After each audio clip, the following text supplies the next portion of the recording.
lead us, please. Ready? Begin. I pledge allegiance to the flag of the United States of America and to the republic for which it stands, one nation, under God, indivisible, with liberty and justice for all. Okay, thank you. Roll call, please. Chair Mulhart? Here. Director Craven? Here. Director Kelly? Here. Director Borcher? Here. Okay, Sam McIntyre, Dan Nauman are alternates. They're in the audience, and I was advised that. Ventura, I'm sorry, Neil's right there. I didn't. Big lime green, and it went right over my eyes. I had it swallowed. So we have 3 alternates in the office, and I've been advised that Supervisor Bennett will be with us. He's just running a few minutes late. Okay, so we're good. Well, we got 4 alternates in here. Dave Schwabauer is here as well. Okay. So we'll just all trade seats, and you guys come up here and do this. Agenda, any changes on the agenda? There are. On item number 4 today, we had an insert that told you there would be a board letter. There won't be a board letter, just a PowerPoint presentation. You should have that in front of you now. The gist of the discussion for item number 4 will be in item number 11. On item number 6, there's a slight change that Rick will discuss with you during your presentation. And then on item number 10, this is an item that was continued from the last board meeting, and we neglected to change the dates appropriately. So in that item, in the very first paragraph, recommendations, May 26, 2010 should read June 23rd, 2010. And on page 3 of 3, in the second to the last paragraph, May 26 should again read June 23. Okay. Any other changes? Okay, all right. Item number 11, when we get to it, you'll see that the Public Works Agency charges have changed, and that change, I believe, has been distributed to you as well in the form of this giant spreadsheet. Okay, all right. All right, so we have the agenda and the changes. Public comment, opportunity for the public to address the GMA board on GMA matters not on the agenda. Anybody have non-agenda items you want to talk about? Okay. Board member comments, anybody?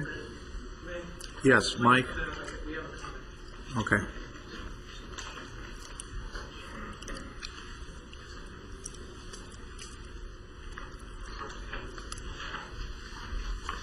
Mike Solomon, United Water.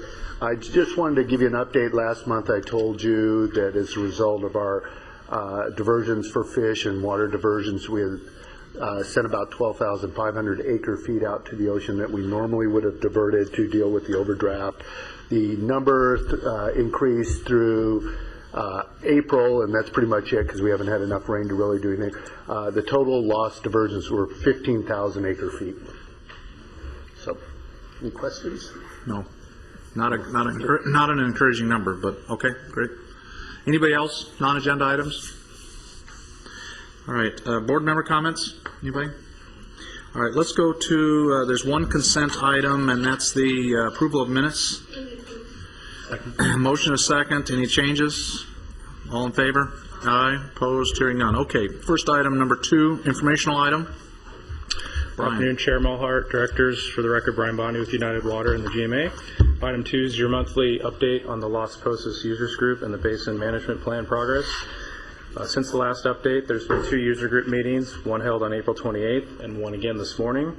Attendance at both of those meetings has been in line with the prior tracking of normal numbers.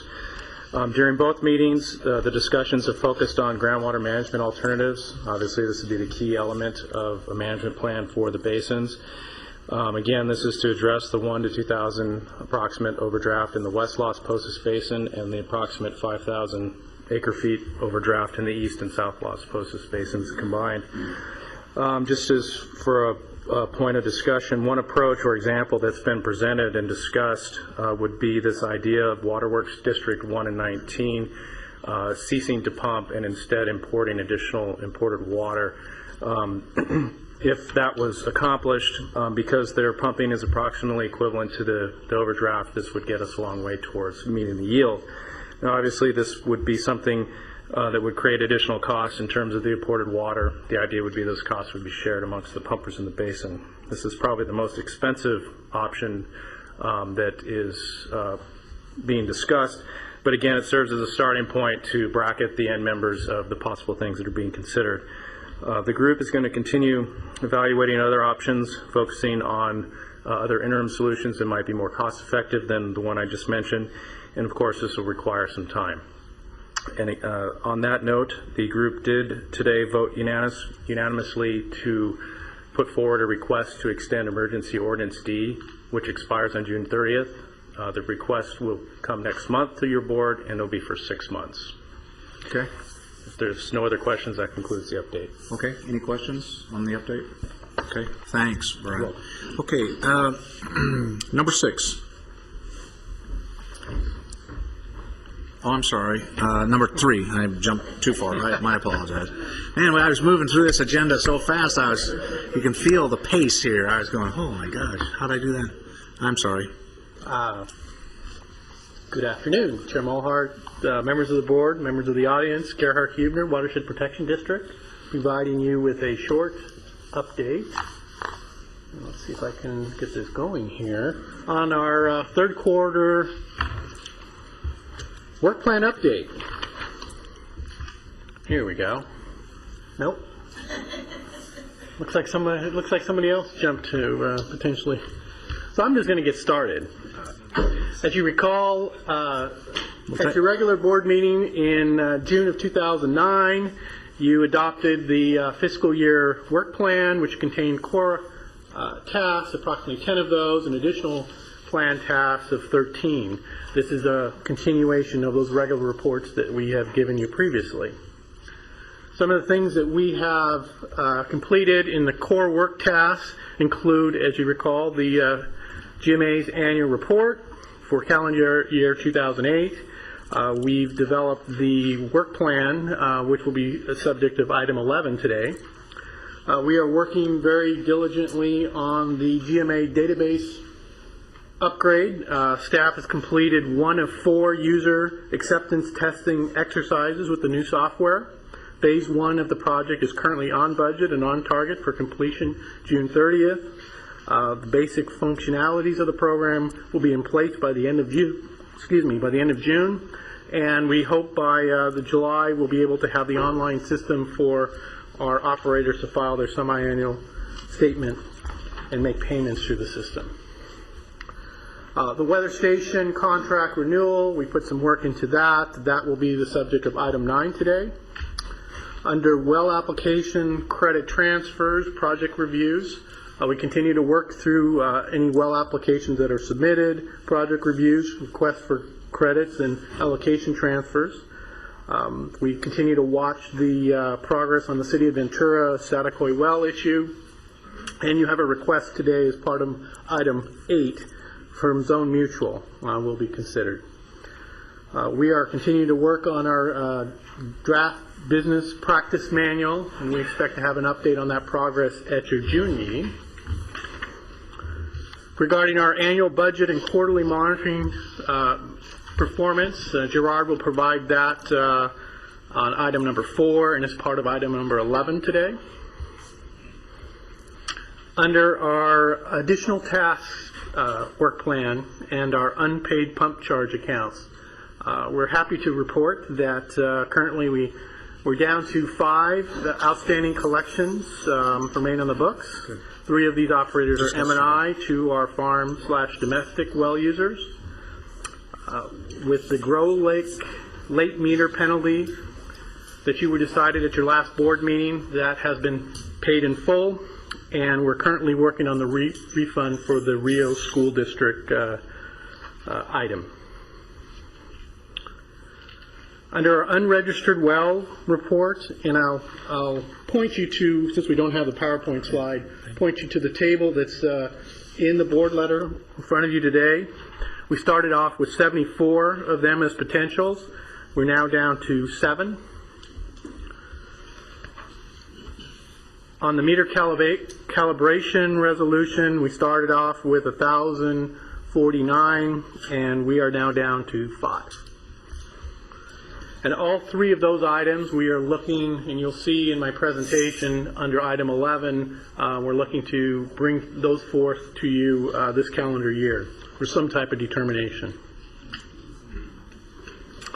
Under the credit system, as you know, we've been working through SAG and TAG to do a credit analysis, and as well as the board has tasked staff to look at it and frame the issues, as well as the ad hoc formation group.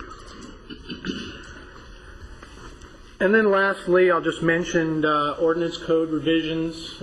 We've completed one set of those, and that became ordinance number 8.2, and we have the first reading of ordinance 8.3 as item number 10 on today's agenda.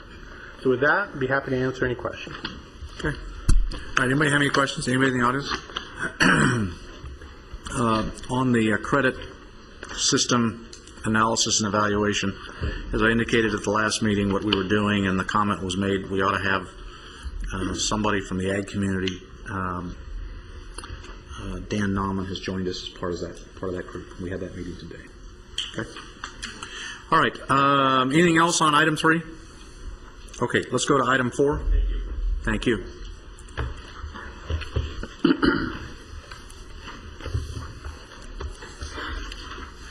Good afternoon, Mr. Chair and members of the board. Gerard Kupusik, Watershed Protection District Agency staff, for the record. I'm here to deliver a very brief overview of third quarter metrics. As Jeff had indicated, much of the work from third quarter projected out to the year end is incorporated in item 11, but I did want to call your attention to a couple of key grounding issues when you consider the study session on the 10-11 budget and ultimately schedule it for consideration and adoption. So I'll try to move through fairly quickly in the interest of time. Really, the slides that I want to focus on are the highlight slide, the very first one that we'll get to in a moment, particularly the overperformance of operating revenue over budget. In general, the total amount of revenue we've actually received is significantly higher because of overpumping and surcharges than what had originally been budgeted. On the expenditure side, the expenditures are tracking at or below the expected 75% through third quarter, which is a positive thing. And then we'll talk a little bit about the distribution of work plan costs by core and additional services in terms of a pie chart comparison. And so those really are the top 3 slides I'd like to focus on, but I'd be happy to go into any more detail if you'd like.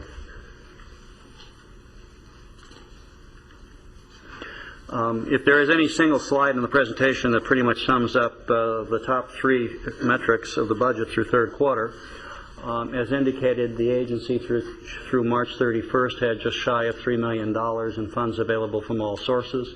Approximately $1.6 million of that reflected carryover balance from last year. And we earned through March 31st approximately $1,377,000. That's 123% through the third quarter of the annual target figure. So you can see that actual funds earned were well in excess of what was budgeted for the reasons that we'll get to in a moment. On the expenditure side, including reserving the remainder of the contingency should we need it, and it's unlikely, but we may, we're at about 10% less than the third quarter figure with the number shown. And if this projection or if this performance continues for the remaining month or so through June 30th, we expect about a $2.3 million year-end fund balance at that time.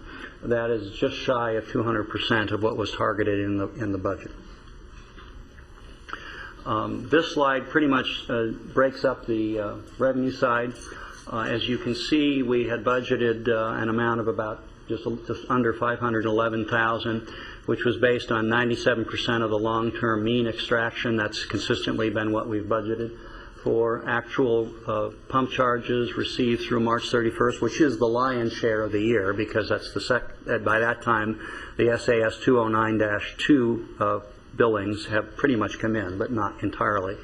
So we're considerably over that, about 111%. And it looks like that we're going to be pushing, and I'm sorry there's a dollar sign there, but it's pushing about 142,000 acre feet.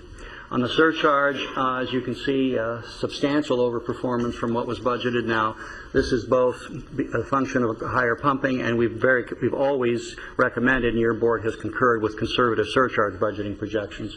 So that's primarily the reason why that happened. And as you can see, Howling Nurseries accounts for almost 9 out of every $10 of surcharge revenue.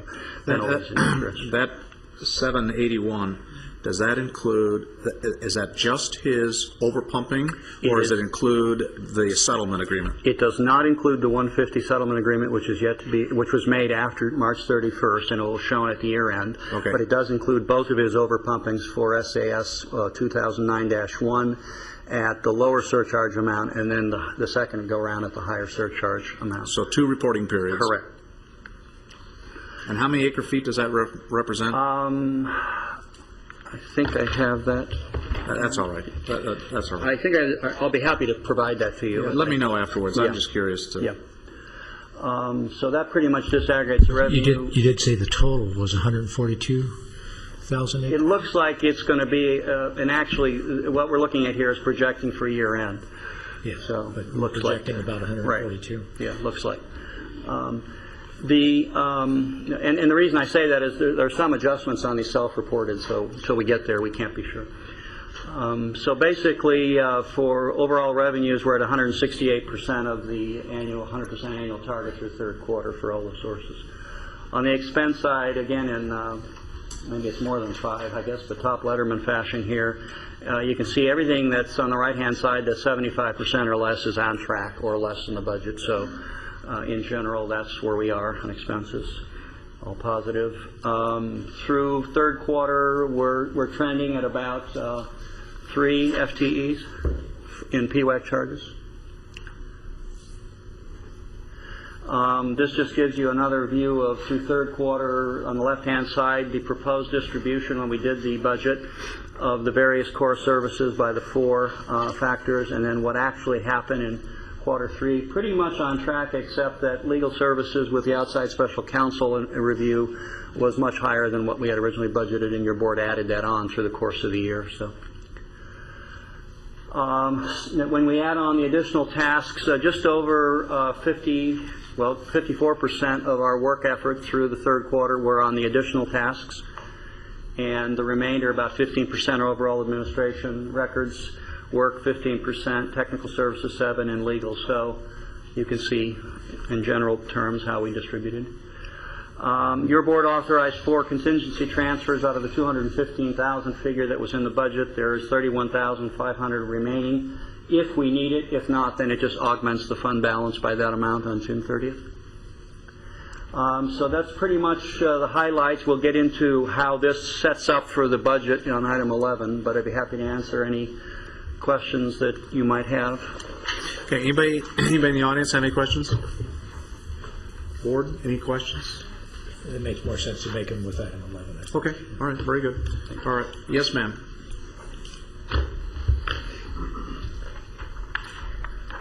Dale Zarowski, Farm Bureau. My question is, that's embarrassing. Sorry. My question is, I am interested in how many acre feet Howlings is actually pumping in each year. Okay. I don't have that handy, but I'll be happy to distribute it, and we can Yeah, provide it. when you figure it out, just pass it on to her, and I'd be curious to know. Right. Okay. And that's based on our current, what's our current penalty for overpumping? Is that what? It's 1,150. 1150. So We put that penalty in play end of last year. effective January 1. So Yes. That's why the second, the first of his 2 payments was at the previous, and the second was at the higher. So both overpumping and that additional. But if we're consistent, if his operation is consistent and we're tracking at the current rate, we're looking at those kinds of dollars over the next 2 periods. It would appear so. Something on the order of 700,000. For 2 reporting periods. Yes. Okay. Now, my only comment there, and my only comment is I've indicated to individuals I am open to raising that rate to put a stop to the overpumping if that's what it takes. So, that's something we're going to have to address. The aquifer cannot sustain that kind of pumping. Well, luckily, those are your policy calls. I'm just a mechanic. No, I'm just passing it on. That's a lot of money. Okay. And they're trying to get more. And they're trying to get more. I mean, so obviously that number's not having its impact. Mr. Chairman, could we maybe schedule this as a agenda item? Because I would bring you back. I was hoping to get a tiered schedule where, like first 10%, second 10%, third 10%. So at some point in time, we need to take a look at the penalty issue and add it as an agenda item if necessary. Okay, good. All right, very good. Let's go to I make a comment, and yes, because it'll be out of place. But now, when we get to item 11, which is when I was going to bring this up, but yeah, with these, I appreciate the sentiments, and that's my thought also. I think the question that we have to ask ourselves is, what's the value of an acre foot that is part of overpumping versus one that is in our sustainable yield? And there's a very different value if you're taking an acre foot and it's part of the sustainable yield. And once you start, and the more you're going over that sustainable yield, certainly I think that the tiered structure and those things and other things may have to be considered, because it becomes increasingly precious at some point in time. Well, I'm sure Dr. Bachman could help bring us along on it, but it would seem, since we're actually more or less in overdraft all the time, then any excess automatically becomes... Right, exactly. Let's do this, because I see a Noel over there raising his eyebrows at me. Let's add it as an agenda item so we can talk about that item. And the rest of the budget we'll do at item 11. Okay? All right, let's do that. Let's go to item number 5.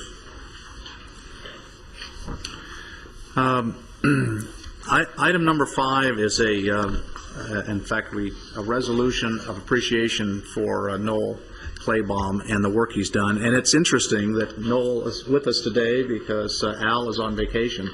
And I saw him when we first came in, and I asked him, how come you get to retire and the rest of us don't? So anyway, it's called planning, and you did a good job. I have to tell you that we love at United, my agency, and here to beat up on attorneys, and Rob over there we pick up on all the time, and when everybody's here, all the attorneys in the world, we love to beat up on them. And but I am pragmatic enough to know you cannot survive in this business environment today without good attorneys. And you are a great attorney. You have been great for the district and all the work we've done over the years, the settlement of the different issues that we've had, the support you've given us all over the years.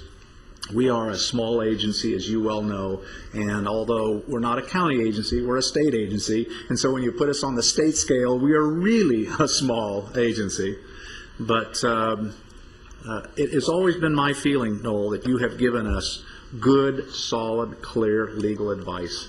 And I believe that one of the reasons we've been effective as an agency is because we get told what we need to be. We get both sides of the issue.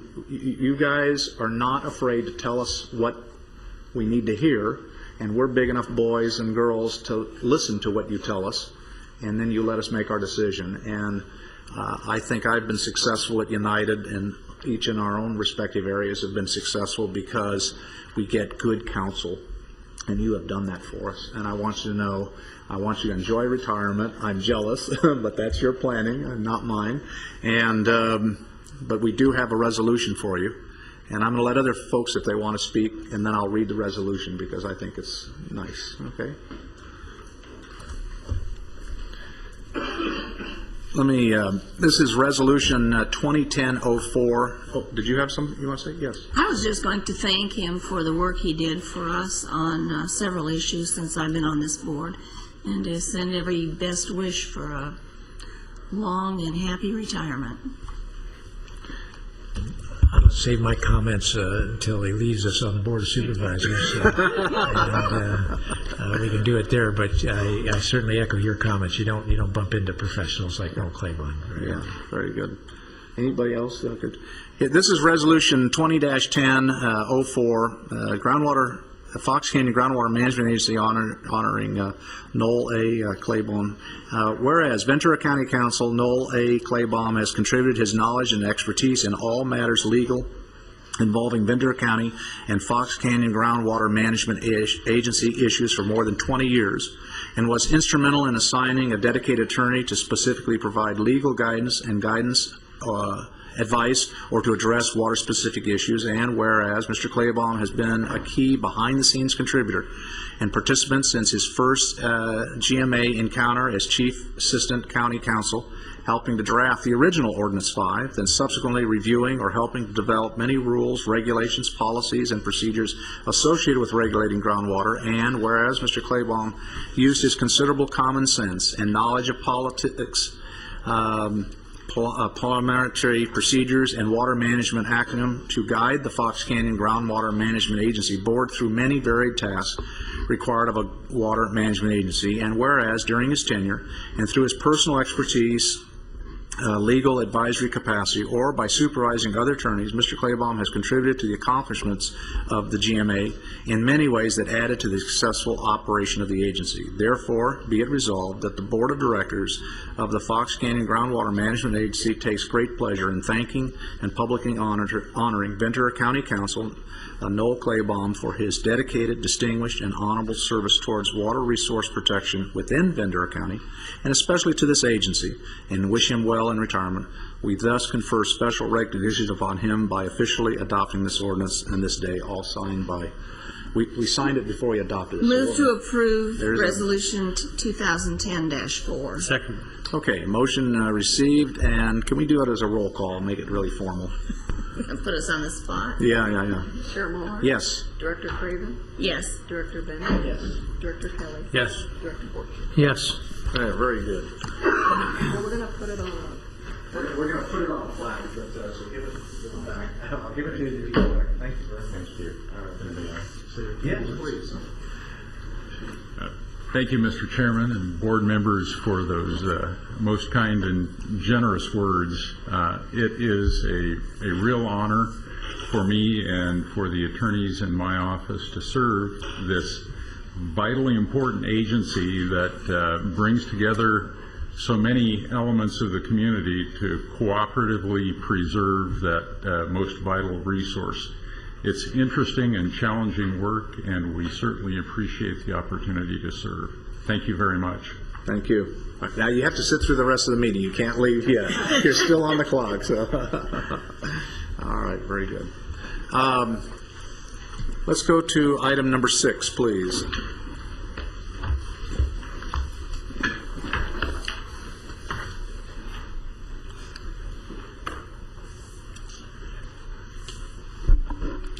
Good afternoon, Mr. Chairman, members of the board. For the record, my name is Rick Viergoots. I'll be presenting item number 6 today.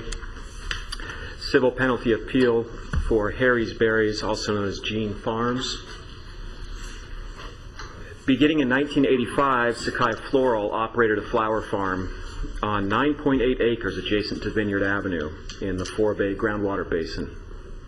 Importantly, Sakai was the GMA operator of record of that flower farm until December 2009 or January 2010. And Sakai Floral operated a state well number we refer to as 12N3 during our presentation today. With the GMA's meter calibration program, we mailed notices to Sakai Floral to calibrate the flow meter on well 12N3 in July 08, December 08, and March 2009. We hadn't received any response from Sakai. We phoned Sakai in May 2009. But the number was no longer in service. In June 2009, a letter was sent certified mail to Sakai at their Vineyard address, and the letter stated the deadline for the meter calibration was June 30th, and failure to provide the proof would result in an imposition of the civil penalty of $1,100. And we received proof of delivery at that address, somebody named Rebecca Lopez. I expect the question will come up, do we know who she is? We don't. We did talk with the Jean family, and they do not know who she is. To GMA staff's knowledge, Sakai was still the operator of record at the Vineyard address. No notice of change in operator was provided. The June deadline passed. The civil penalty was assessed and mailed to Sakai. Again, we received proof of delivery. Also, signed by Ms. Lopez, but this time there was a note saying that it had been forwarded to an address in Chino. And at the time of the staff report, we thought that was Mrs. Jean's address, but it turns out it is not. The August deadline passed, and the civil penalty was raised to $1,700, and then the October deadline was passed, and it was raised yet again. The $2,300 civil penalty was assessed to Sakai Floral via certified mail letter again, this time in December. And another correction, the staff report incorrectly shows that value was a $1,700 penalty. It was a $2,300 penalty. Proof of delivery was received for the letter that was sent to the Vineyard address, and by this point, the Jean family was occupying that address. The letter that went to Chino was not received. It was returned by the post office. Mrs. Jean called the GMA in January 2010, responding to the December letter.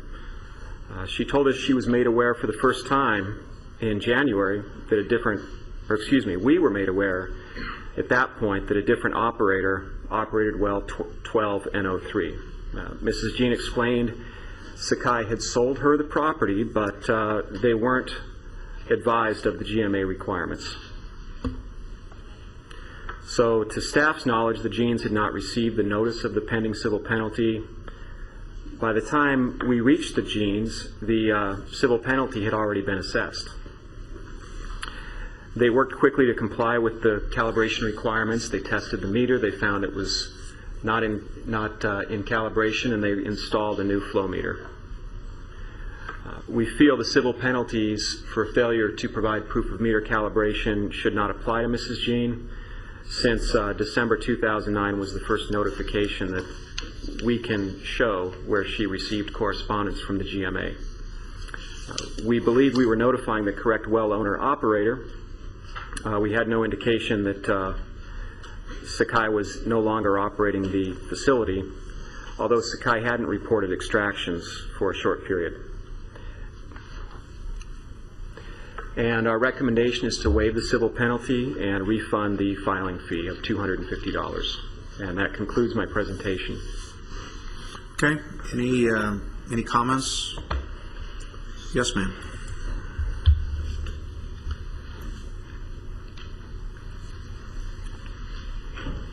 Good afternoon. My name is Mariko Jean. I am from Harry's Berries, Jean Farm, and I just wanted to thank you for reviewing our case, taking the time to review the case. But any non-compliance was completely unintentional on our part.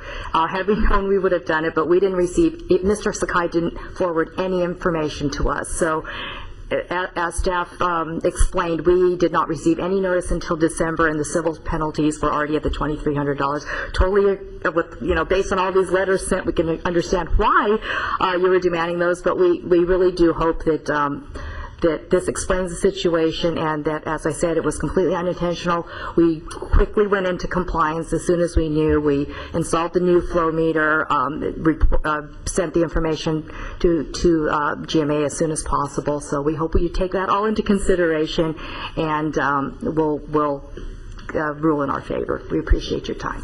Thank you. Question? I just think staff's using appropriate common sense in making this recommendation. I think we've been going back and forth. We have fewer and fewer of these, and this is the appropriate action in this situation. They're trying to comply, and our goal is to get the compliance. Is that a motion? Move the recommended action. Second. Okay, motion and a second. Any other discussion? Okay, a roll call again, please, on this one. Chairman Mulhart? Yes. Director Craven? Yes. Director Bennett? Yes. Director Kelly? Yes. Director Borch? Yes. Okay, very good. Thank you. All right, let's go to number 7, please. Before Rick starts, if I might, Chair Mulhart, this item is not brought before you due to any requirement of the ordinance. It's simply done at the request of the Las Posas Country Club. They have a schedule they have to meet. It's been our position that we don't have enough information to assess the situation, but we've brought it forward at their request. With that, I'll turn it over to Rick. Thank you. Good afternoon again. For the record, Rick Virgutz. I'll be presenting the item today.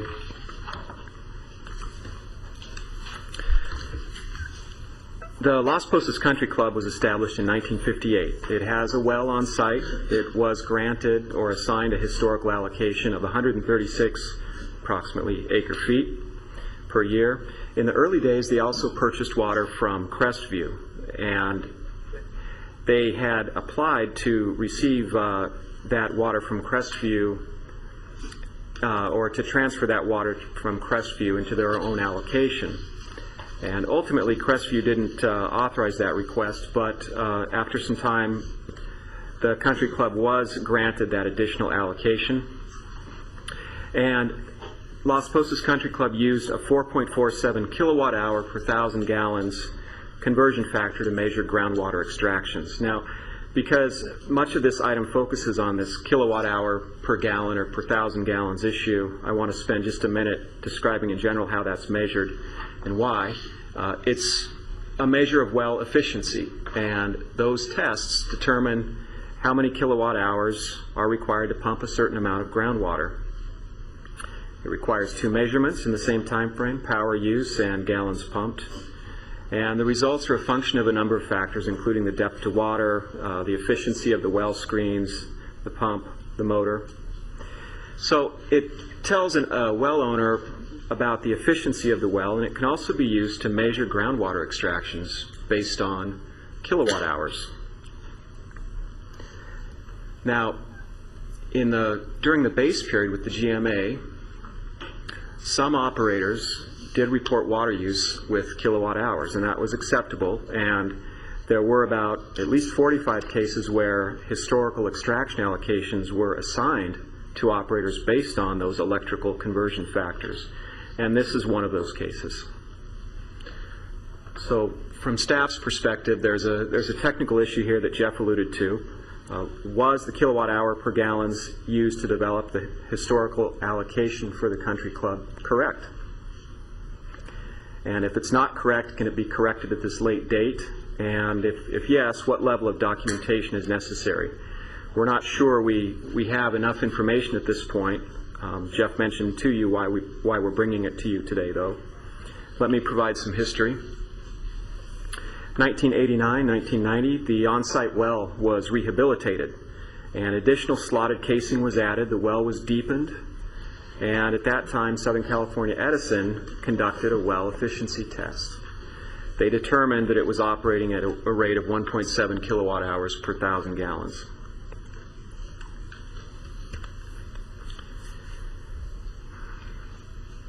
In 1992, the country club sent letters to the GMA stating that their historical water use had always been calculated at 4.47 kilowatt hours per 1,000 gallons, and it recommended that this factor continue to be used. Now, based on the 1990 Edison test, it appears that using that factor may have underreported water use by about 60%, and we're not sure why that took place. GMA staff first became aware of this Edison test in April. And in the second half of 1992, that's when the Las Posas Country Club started reporting their water use with a flow meter. So prior to that, it was all reported at this 4.47 kilowatt hours per 1,000 gallons. But in the second half of 1992, they switched to using a flow meter. In 93, the GMA sent an allocation notice, and allocation notices were what the GMA sent out when it was notifying operators what their historical allocation was. We sent one to the Las Posas Country Club in 1993. And that 136.61 acre feet that you see on the slide was based on information that we received from United Water Conservation District, which was normal for a large portion of wells during that time frame. In 1994, the country club appealed the setting of that historical allocation. I mentioned earlier that they'd been purchasing water from Crestview, and they appealed that decision for their historical based on the fact that they'd been purchasing water from Crestview. And in 1995, their historical allocation was increased to allow for that. In 2000, the Las Posas Country Club applied for additional baseline allocation and received 33.39 acre feet per year. In 2008, Excuse me, when you say additional baseline information, does that change their historical allocation? No, it's an additional allocation that is not subject to the reductions in historical. My understanding was some additional properties, some additional acreage that came into the equation. That's what resulted in that. That's correct. Now, in 2008, Las Posas Country Club extracted water in excess of its historical allocation and paid the $17,014.20 civil penalty, or excuse me, surcharge. The country club also paid a surcharge in 2007 and 2009, though. That's not on your slide. In 2007, they paid a surcharge of $551. And in 2009, they also paid a surcharge of $2,096. So over the last few years, they have been extracting more than their allocation. In 2009, the country club applied for an additional baseline allocation, but staff felt the requirements for the additional baseline were not met, and the request was denied. We had a number of meetings with the country club in 2010. They desired to explore additional baseline again. We tried a number of things working with them, hearing some of their concerns. They explored changing their conversion factor to acre feet from 326,000 gallons to 325,851 gallons. And they explored the allocation transfer from Crestview that they ultimately got the historic allocation for. They wondered if that number should indeed be higher. Should it have been 116 acre feet? We told them that wasn't something we were able to address. What I have underlined here, though, is the key issue right now, that they explored the 4.47 kilowatt hour versus the 3.5 kilowatt hour issue. Now, they're requesting that their historical allocation should be recalculated based on a 3.5 kilowatt hour per 1,000 gallon conversion factor. What that stems from are two lines of evidence that are shown on the slide. A May 17th, 1989 handwritten note by Cal Mueller, which is in your board package, and it references the 3.5 kilowatt hours per 1,000 gallons for the well. And also two letters from 1992 from the country club, also in your package, describing the 2 electrical meter, 2 motor, 2 pump system, which supports what the country club is saying, that they have a well motor and also a motor that exists in a reservoir, and together those require 4.47 kilowatt hours per 1,000 gallons to deliver water to the golf course. Staff looked at this information, and we're just not convinced at this point that that's sufficient to change the historical. We told the country club the rationale seemed reasonable. We asked some questions about how the 3.5 kilowatt hours per 1,000 gallons were measured. Was a flow meter used? We don't have that information. I did talk with Las Posas Country Club last week, Mr. Manzer, who's here today, and he said he'd try to find additional detail, and I know he delivered some photocopies to Tammy today, which Tammy distributed to you, and I understand he's going to show a slide showing those, but you'll have the paper copies with you. Just building on what Jeff said, we did speak with Las Posas Country Club last week, and we explained to them that at this point we weren't comfortable recommending the approval of the recalculation of the historical allocation. They were very determined to keep this as an action item today, and it would determine, and the country club said it would do its best to find additional information.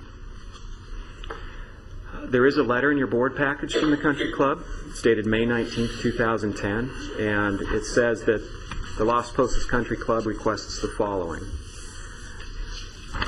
The 268.239 acre feet figure used to calculate the original amount, they desire that new amount. The allotment credits based upon this figure to be reinstated, and the $19,661.95 in surcharge fees be returned to the country club. We checked into it some. We recalculated the historical in a different way than what Las Posas Country Club proposed. by only adjusting the historical allocation on the well, not that from Crestview. If this recalculation was approved by your board, the Las Posas Country Club historical allocation would be adjusted to reflect about 278 acre-feet. Regarding number 2 from their letter, we take from that we just understand that the country club desires credits to be recalculated based on the revised historical allocation.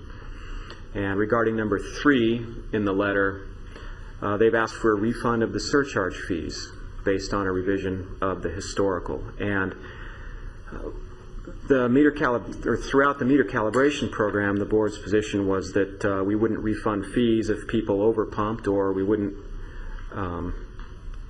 assess fees for overpumping or refund fees for what was determined to be underpumping. So staff believes that refunding the fees may not be consistent with past board action. And I've got a duplicate slide in here. Okay, here we go. Conclusions and factors for your consideration. We believe the technical argument posed by the country club appears reasonable, but we just don't feel it has enough data right now to fully support it. The documentation of the 3.5 kilowatt hours per 1,000 gallons is not particularly extensive, but perhaps it represents the standard of care at that time. The agency has revised historical allocations in the past. Some additional factors for your consideration. There are some policy issues. The country club has been granted additional allocation in the past. A significant amount of time has passed since the historical allocation was assigned by the agency. That was in 1993.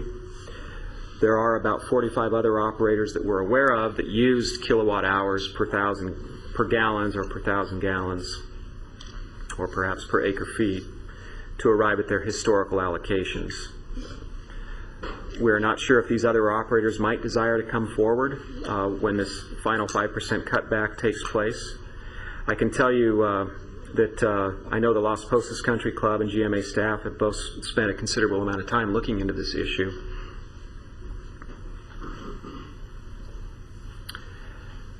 Given the time frame that's passed, the agency may consider closing the door on revisions to historical allocations. If the request is approved, it would authorize additional extractions in the Las Posas Basin, and that could be viewed as contrary to Emergency Ordinance D. And our recommendation right now is that your board does not approve the request at this time.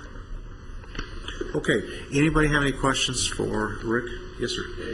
You said we have adjusted historical allocations in the past. How often have we adjusted them in the past? When's the most recent time we did it? Can you give me put that in that statement? The most recent adjustment we did was in 2003. And we checked our files, and we found 3 cases, but the most recent was in 2003. So 3 cases since the historical allocations were determined. Right. We found 3. There might be more, but and the most recent was in 2003, 7 years ago. Yes. Thank you. Okay. Any other directors? Anybody in the audience? I assume. I have one. Oh, yes. Please. I'm having trouble following these numbers. As I just kind of went through this PowerPoint as you were picking off the different allocations, I came up with if you added the 136.61 and the 104.31, that comes to 240.92. And then we had an additional allocation given in 2000 of 33.39. Right. I get 274.31. And then on the one slide here where it says LPCC requests the following 2.6829 be used. I'm not entirely sure how they calculated. Why would they request a lower? Because they're not including, they're here today, we can check, but I think it's because they're not including their baseline allocation in that, which is about 36 acre feet.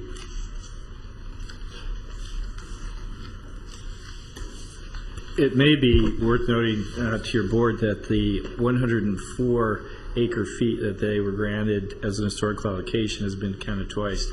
That's in Crestview's historical allocation as well as theirs. Say that again, please.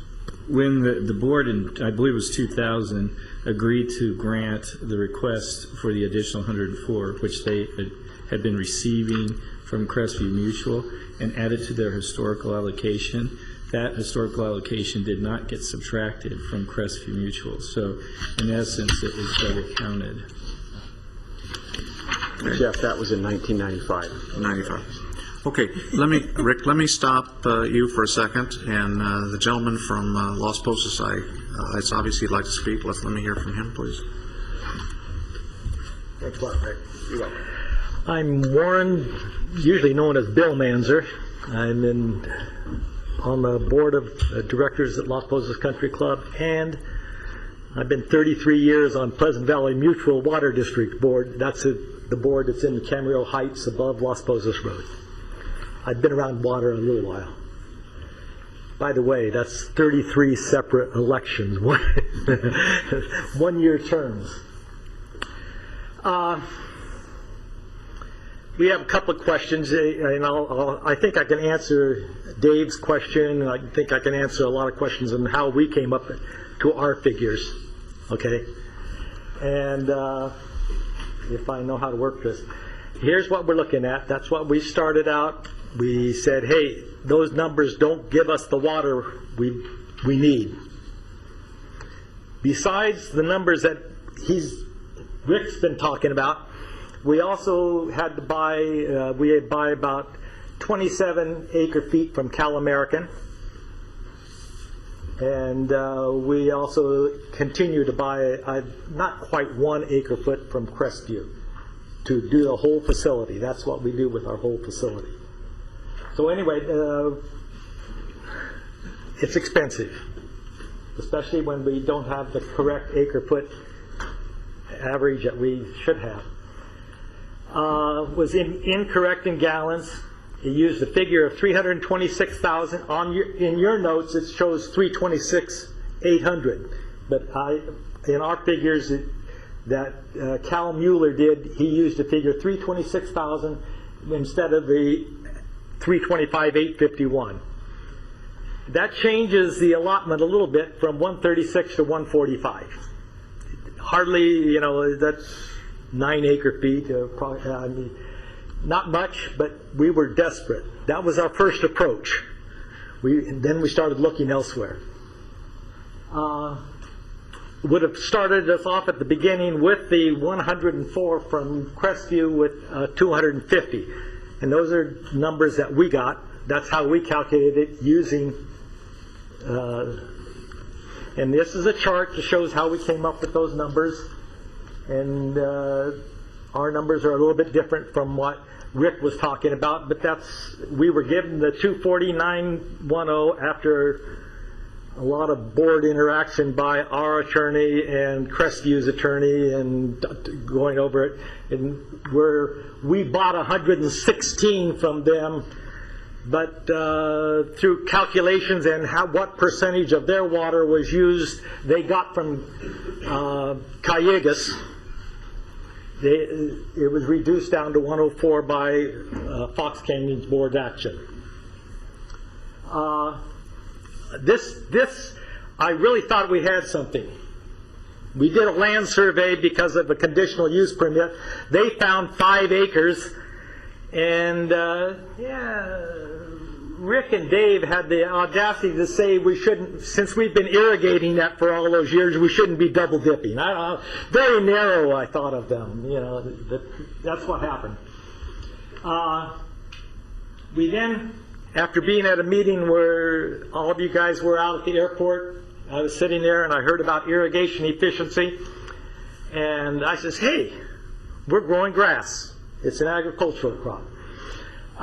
You said no. I understand it's under study right now with the report's supposed to come back maybe in September, where they're looking at other crops that they would have that could. I will tell you that golf courses will not be considered as agriculture. Okay. So you got it. It's interesting that you should say that, because when we when we had Southern California Edison just do an efficiency report, they call us agricultural. I just thought, okay. From this information that we have here, you've already heard about this.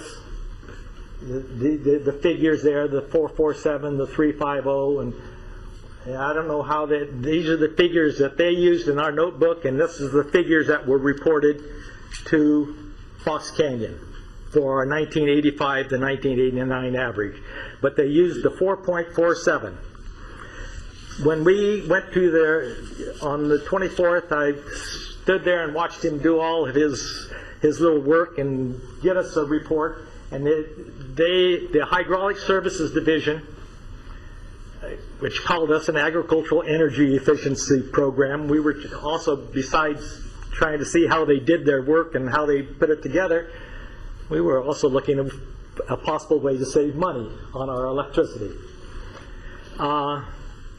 They demonstrated how in all these calculations how the kilowatt hours are separated in preparing pump efficiency.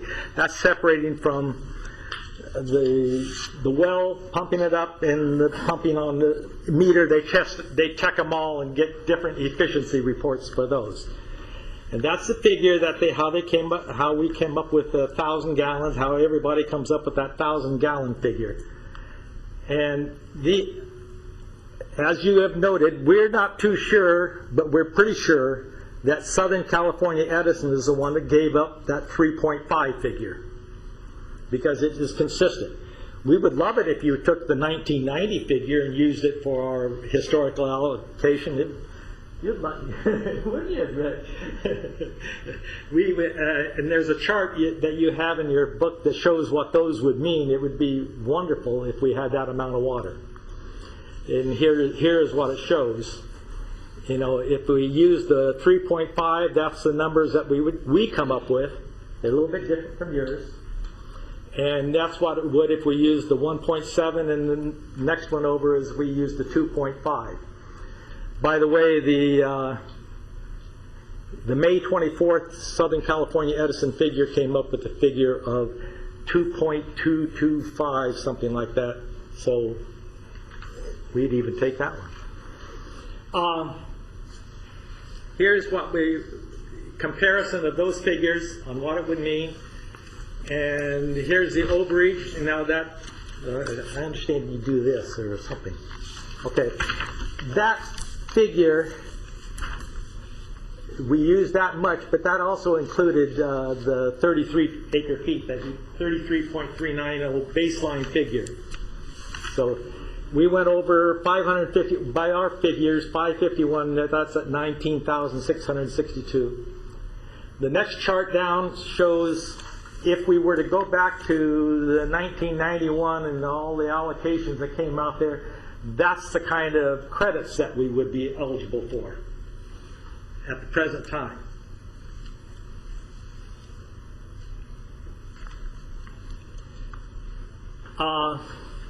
We used this figure, 268.239. You had a figure of 274, I believe. And I know how we calculated ours. We did it year by year and then came up with an average on it. And you projected a percentage difference, right? Okay. These are the things three things we would like and we think we deserve, and we would really consider, with the work we put in it and all that we would. Oh, by the way, our average for the last 19 years for our use there is 238.6, something like that. That's our average for 19 years in water usage out of our groundwater. That doesn't include any of our Cal American water or any of the other waters that we use. Did you say not including? What? It does not include. Not including. Thank you.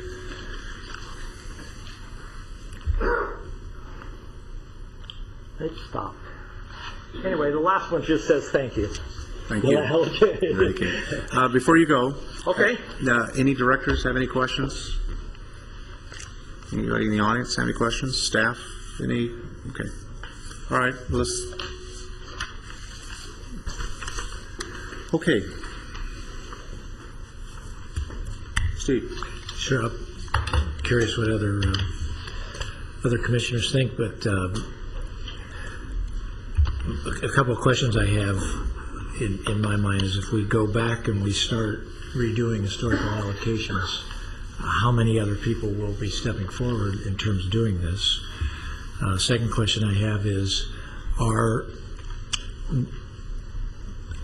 not being here when Fox Canyon was doing the historical allocations, are historical allocations, how scientifically precise did Fox Canyon imply they were? The feeling I get is that they, in the conversations I've had in the past, but I'd like to find out from other directors or anybody with experience, but historic allocations really scientifically very specific, or was it sort of seemed like the reasonable approximation, so that you can move forward and start the agency off with getting that done. I think staff generally has done a good job of sorting out very complicated issues. I think that I have to applaud you and your board. You have turned over every stone. That's pretty obvious. Tried. You got a little bit desperate when we paid the $17,000. It really got our attention. We have done 3 or 4 very strong mitigating things to cut down on our water use, and we have. And I guess that leads me to the next one. There's going to have to be a continued incentive by everybody in the basin to continue to cut back. So I compliment you for turning over every stone. I also appreciate that our staff's been pretty good at ferreting these things out for our board, and sometimes coming and making recommendations and sometimes not. And so I am inclined to think that staff's recommendation that there isn't enough data here to justify making the change at this point in time, and we should actually seriously think about what is the implication if the last change was in 2003, of how far back do we keep chasing this historical allocation. But I'm still open on this issue because I'd like to hear from other board members, but that's my initial thoughts. Dave? I could see how a pumper would have their backs against the wall and wanting to review all those records and making sure they're getting what they're supposed to be allotted, and that would be a real pressure. So I personally don't have a problem with revisiting and redoing historical allocation if it's justified. I think fair is fair, whenever it happened long ago. It seems to be the kind of stand-up thing that we've always done around here. Mike? Yeah, the part that troubles me the most, and in that time period that you're dealing with, I was dealing with some of the same issues. Maybe Ms. Arano might be able to tell us, but I'm assuming Crestview still enjoys the allocation that was given for the water use sold Las Posas Country Club. Is that not true? He's nodding yes. I just heard from I would him. have to say,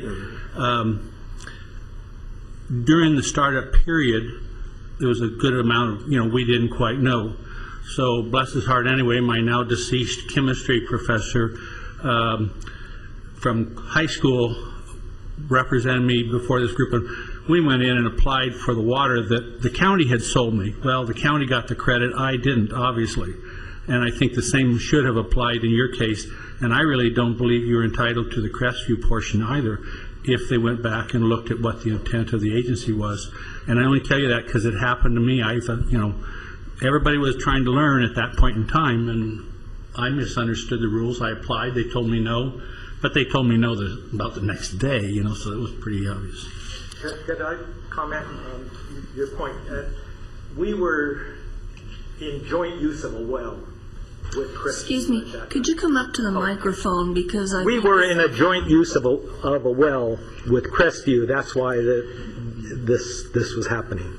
Okay, we both had put the money in and drilled the well, and that's why it happened. But the point I would make is either Crestview has to give that up maybe and retroactively somehow pay penalty for all the extractions over the years, or you have to pay penalty for extraction. Somebody... Bob just sat up with that. You can't get credit for the same dollar twice is my point, and I don't mean to be unkind. That's it. If you want me to go first, I'll go first. Well, first I want to congratulate you for record keeping and for reporting. Often we hear from people who haven't been reporting. I've read this and read this, or I read the packet and read the packet, and I don't know what to think. I'll be real honest. This is a puzzle that's different, but maybe I should have let Lynn talk first, but it seems to me that since it was somebody from your board or from your country club who came and asked for the other calculations to be made, and we made the changes, to go back and revisit some of them maybe for a third time is getting farther than I think we want to go. And I'm not sure, but I think that staff said there were, what were there, 45 or 35 of these customers that are... About 45. About 45, that's what I thought. That are measuring on the kilowatt hour. If we're going to do one, then everybody needs to have theirs calibrated and look at them. I'm not sure how that efficiency goes, if it gets better or worse through time. I just, I don't know enough about the pumping thing and the calculating and then measuring it with time. I know that city water meters, when people come after quite a while of having had a meter and saying it's wrong, it's usually to the city's benefit because they are getting more water and when we change it, their water bills go up unless they quit using water. So I don't know what to think, and I'm telling you that, and I do need more information.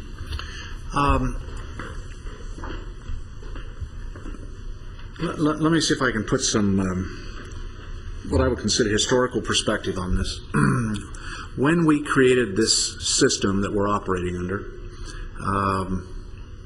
I was chairman of the GMA at the time, and we had these ongoing meetings for about a year and a half, almost every month, and they would go on and on and on. One of the things that we thought was very important is to take a snapshot of a point in time and broaden it as far open as we could where we had reasonable records, and that's why 1985 to 1989 was taken. We didn't tackle this issue until 1991, 1992, that time frame. Those numbers that you're looking at were already on the books. We have some people that underreported those numbers, cheated. We have some people that miscalculated those numbers. But during that time frame, any water that you used from an adjudication standpoint had to be reconciled with the state board. So you sign a document that says, this is my water usage, I certify this water usage under penalty, and you shoot your $5 up to the state of California. That's in the books. So we took that time frame as a way of saying no one can game the system plus or minus.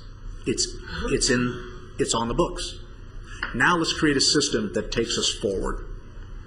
My fear is, and my concern has always been, is that, and we've had numerous people before the board over the years that have said, I remember Al Hagen, who died a number of years ago up in the Santa Rosa Ranch, a good friend of my dad's, his ranch was across ours, and Al was upset because he never used his well, and therefore, under our definition, he had no allocation.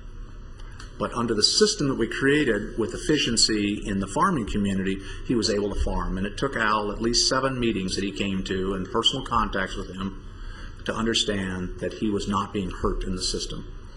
So what you have is a historical allocation that was put in place that applies to every pumper evenly. That's the time frame. And it could be to their advantage, it could be to their disadvantage, it could be to our advantage or our disadvantage. I don't know what the answer is, but that's history and it's locked in place. If we were to address the issue of taking Crestview's allocation today and move it over to you today, we would dock Crestview to give you the numbers that you wanted. Back then, we didn't do that because we didn't understand the complexity of the problem we're facing. The problem that we're facing going forward is much more complex. The aquifer is in much worse shape than we anticipated. You saw up on a slide here, we have a grower that's pumping out about $350,000 a quarter to keep his operation going. Obviously not in the league that any of us play in, but that number of penalties still does not scare him, and we're going to have to raise that number. So, and the reason we're going to raise that number, and the reason that he's paying that penalty is because we are overdrafting the aquifer. And I have real concerns about going backward in time and trying to rectify all of the potential problems that are out there when all of us are basically in the same boat, and the same boat being whatever you reported in that time frame, whatever methodology you reported in that time frame. We didn't dictate to you it had to be a meter. In fact, we didn't put meters on until a number of years later. We didn't even calibrate the meters until in the last 2 years, and it's taken a monumental activity just to get that far. So my sense is that the adjustments that have been made to your country club have been made. I'm not comfortable with a one piece of paper with a 1 kilowatt hour as the criteria. I would support staff's position that that documentation isn't enough to persuade me, because based on that documentation, I'm concerned about a litany of folks coming in saying, hey, I have another piece of paper. So, hold on a second. Yeah. So, my sense of this right now is that the system was put in play on a series of time frames that no one could move, plus or minus. It was in the books. I ran the numbers here. 25 years have gone by since your first reporting period of 85. That's the first number that started the average. 21 years have gone by since the end of that reporting period, and in that time frame we've made the adjustment twice, and the only thing that's changed before us is you're in hurt for water. I understand that. But I also have growers that are in hurt for water. I have cities that are in hurt for water. We're all in hurt for water. And based on the evidence that I have and the time frame that's gone by, I'm reluctant to make changes to the system right now and trying to predict what the unintended consequences of these little small changes would be, knowing we've got other problems going down the road. So my sense right now is to agree with staff's recommendation to deny this based on the evidence that I have. And philosophically, I'm not in agreement with the changing of historical allocations. We've had this debate before, as I said, before us, where other growers have come before us, and we have not made those adjustments. And we've also heard the argument, your sister golf course not too far from you, Sataquai Country Club, has been before this board at least 6 times. I've had individual meetings with their water committee, and they have made massive adjustments. They may, in fact, be in worse shape than you folks are, but they've made massive adjustments. It's not an ag business. It is a M&I business, and it falls into that category. The same problem that we have with cities that want to irrigate the center of their roads with pretty lawns. That is not an agricultural business. It's a city business. So all of those decisions were put in play when we created the ordinance that we have now, and I am reluctant to go back that far in time based on this evidence. So that's my take on it.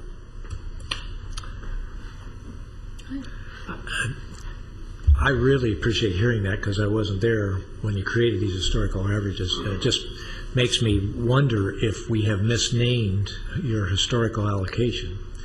And because your historical allocation sort of implies that this is what we believe you actually used. and it may be a better name for it is your reported historical allocation, because there were probably many people that had different incentives in terms of what they were reporting, and in fairness, as you were trying to start the system, you said, we're going to take a number, as you said, that everybody can't go back and change, that people said they reported to the state and they said, hey, this really is what I used, and that might, for me, that would almost help, because if we have to go back and try to exactly figure out what everybody used during those 4-year periods. Yeah, we as an agency did not go through and validate a single one of the historic allocations. We just said, that's what you reported to the state. United was actually collecting the information at the time. We pulled United's records, we pulled the state records, and we said, this is what they say it is. We'll just accept it at face value. And if they've been gaming the system, they didn't know we were going to create this rule. They are gaming the system to the state of California. That's the 5,000-pound gorilla. And if they wanted to game it to the state of California, and the state of California wanted to go after them, that's their business. So this pendulum could go either way very quickly if we open up this door, and I have no idea where it's going to go, because that wasn't the intent. The intent was simply to get records on the book and start that as a base point. So I'd make the motion to approve staff's recommended action. Okay, now, they've asked several things, and one of them is to go back, but other things are for the future. So I think we're talking about Well, with denying everything. Is that what you're asking? The allocated credits are a function of readjusting their calculations. Right. That's the only way they create credits. So right. If you don't readjust their allocation based on this kilowatt hour, the credits don't exist, and the surcharges still remain in place. So it's either a package deal or not. Okay. But the staff recommendation is simply, hear the report and then do not approve the request at this point in time. Okay, I take that as a motion. That's right. I'll second that motion. Okay, in a second. Sir, you wanted to say something? Well, I'm a little at loss. I don't know how many of those 45 people used the same kind of calculation. Did they use to pressurize the line as well as? I heard what you said. I heard what you said, but you don't know the answer. I don't know the answer. That's exactly right. And I secondly have a little problem with, if they are wrong and I'm wrong, does that really do you any good? It's not just 45. My concern is it's not just 45 individuals. Again, I will tell you, there were, I may be wrong on my number, but I believe it's in the neighborhood of 800 wells that have reported to the state. I don't know how all of them reported. Yeah. All I know is they submitted paperwork, signed it under perjury of law, as we have to do, that the numbers I'm submitting to you, the state of California, as on my water usage, is in fact the truth. Okay. And so the number may be bigger than 45. It may be across the board, because the criteria that we set in place was not to validate what anybody had turned in. We just accepted it what it was, and then therefore we figured there was no incentive for them to over or under report at that point in time, because they had no clue to what the consequences were going to be, because everything we did was after the fact. And that's the logic we use, and that's the logic we've used for the last 20 plus years. So I'm concerned about going back and making adjustments to historic allocations. We have made some adjustments based on what you were able to demonstrate with Crestview. I'm just telling you now, today, and it was good that you did that back then, if you were to do it today, it would be a much more difficult process, because Crestview would be standing up and say, nope, you can't take our water away from you.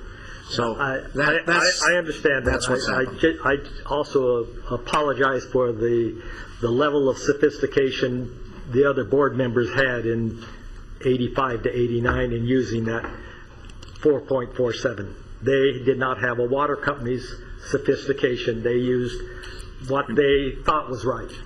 I'll give you a perfect example. Mr. Ahern, when he stood before us, was 84 years old. Had farmed across the road with my dad. and had not pumped his well for almost 10 years and stood before us and said, I have no historic allocation because my well has been shut down. I've been getting my water from surface delivery, the Kiegas, essentially Kiegas, because the quality of water was better. I need my allocation. And it is tough in my position to say to to Al, you don't get them. Your numbers, what you reported to the state, is zero. I can't undo zero. That's what you told the state of California. But the system will allow you to farm. And with that, that issue came to a close. And I guess what I'm telling you, sir, is that I understand the dilemma that all of us are in because we're all over pumping. We're all overusing the water. But I'm not comfortable going back and undoing a set of time frame that's the basis for everything we're doing. I think that is ill-advised for this board to do.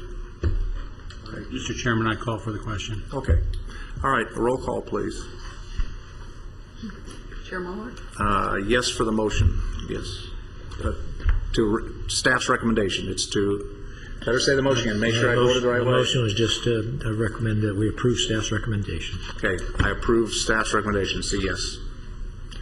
All right, Tammy, you're confused. Yeah. All right, say, The motion, Read what staff said. the motion is to not approve the request at this time.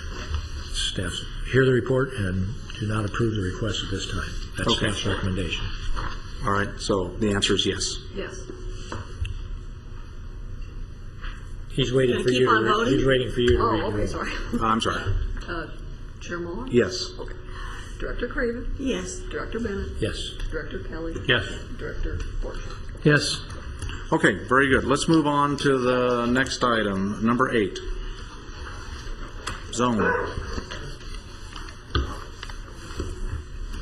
Chair Mulhart, I'm going to have to recuse myself from voting on this issue since it deals with my father. Okay. And Similarly, yeah, I would ask council, I represent small pumpers, of which Zone is a member, and I'm a board member of Zone. We did not vote on this issue. It was negotiated by our manager and Mr. Borchard, but I am a board member of Zone, so should I sit this one out or not? Is your alternate? Well, two things. First, I advise the agency, not you personally or Zone. I Should think Walmart throw me out of this place? I think the agency would benefit if you recused yourself because you may have problems under the Political Reform Act and possibly even Government Code Section 1090. And Noel advised me that prior to the meeting, and I said that we would. Okay, and so I stand so aside. Okay. Noel, is it appropriate that their alternates could sit in on this item alone, or since we are constituted, just do it with the three of us? It is possible for their alternates to sit on this item only, yes. Okay. Sam, do you have any conflict on this? No. Okay. Dave, do you have any conflict on this? All right, why don't you guys come up here and let's do this for this item, please. That's good, since Supervisor Bennett left.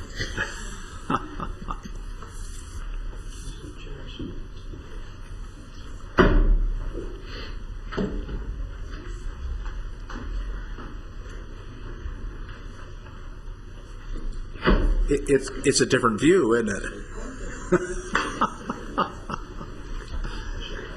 All right. Steve will be back in a second, but let's go ahead and begin, please. Thank you. Chair Mulhart, members of the board, for the record, my name is Rick Virgutz. I'll be presenting the item today.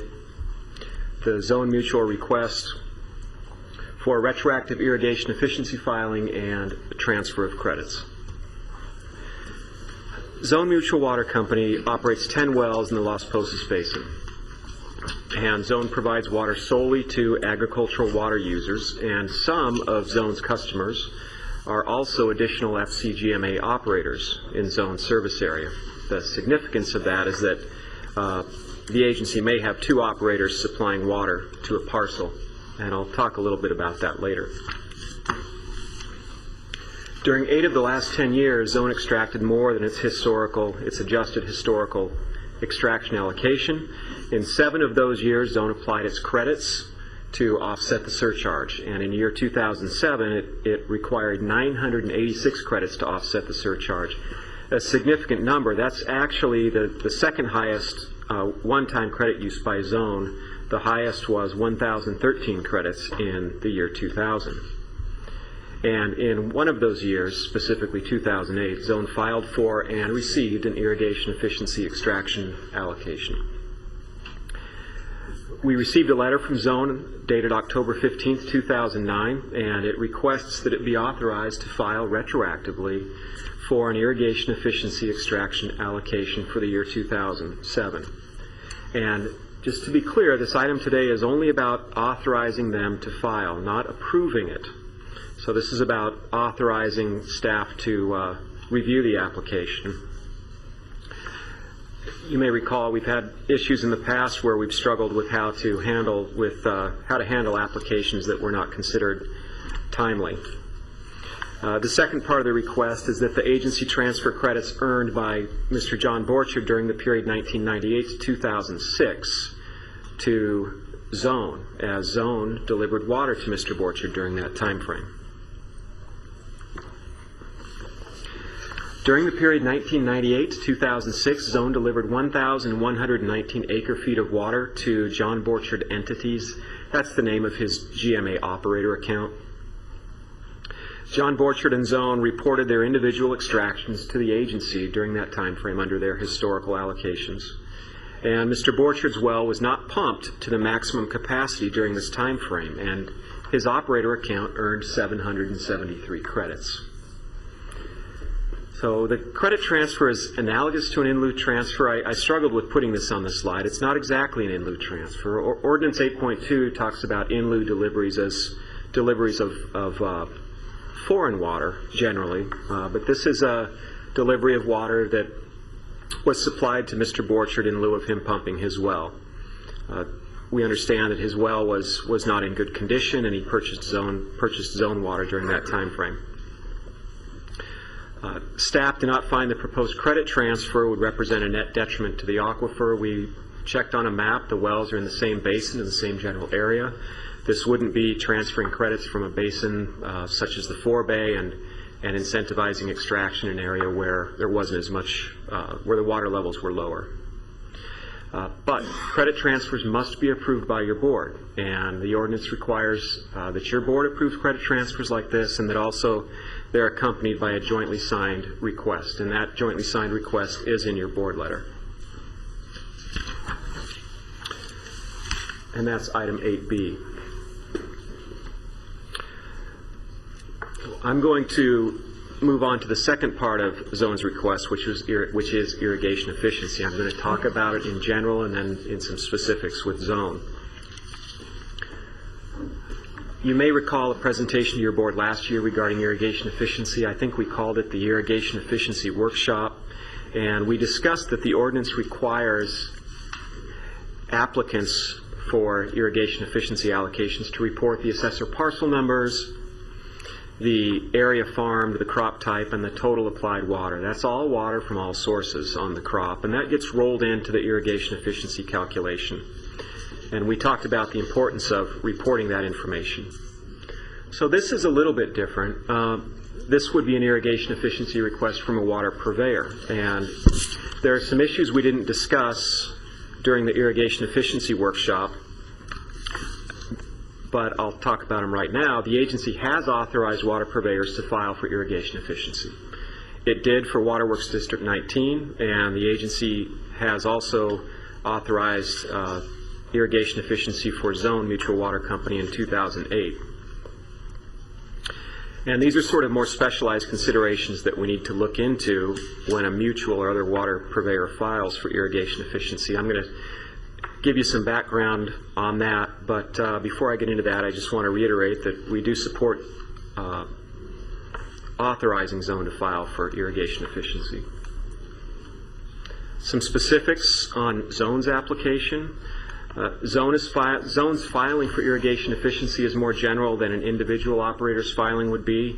It includes the assessor's parcel numbers that Zone delivered water to in the year 2007. but it doesn't have any individual parcel maps. Zone does report there were 2,737 acres farmed. It also lacks specific details for water deliveries for each and every parcel, but it does include a total amount of water delivered as 5,875 acre feet, and that's listed as water applied, and it does include the crop type and acreage. I just want to go back. So, if a large individual was applying and they had multiple wells around their property, would they have to report and have a map with all of the wells on them? It's not real clear in the existing guidance, but the way I look at the irrigation efficiency application is that it does require parcel maps. So the agency hasn't made a formal determination on the kinds of information. For an individual, we're requiring parcel maps. That's correct. Right. That's correct. We're silent on the specifics for But the... right now, Zone is not supplying parcel maps. That's correct. My expectation is they could, but they didn't do it with their application. So we haven't conducted a detailed review of Zone's application other than what was necessary to bring it to your board today. The next slide is a map we generated for this purpose. And what I want to point out on the map is just some of the complexities with this in general. The number of parcels that Zone is applying for is 85 parcels. And I talked about the irrigated acreage. Their listing is 2,737, and they've reported the total reported water applied is 5,875 acre feet. And just real quick, a couple details on the map.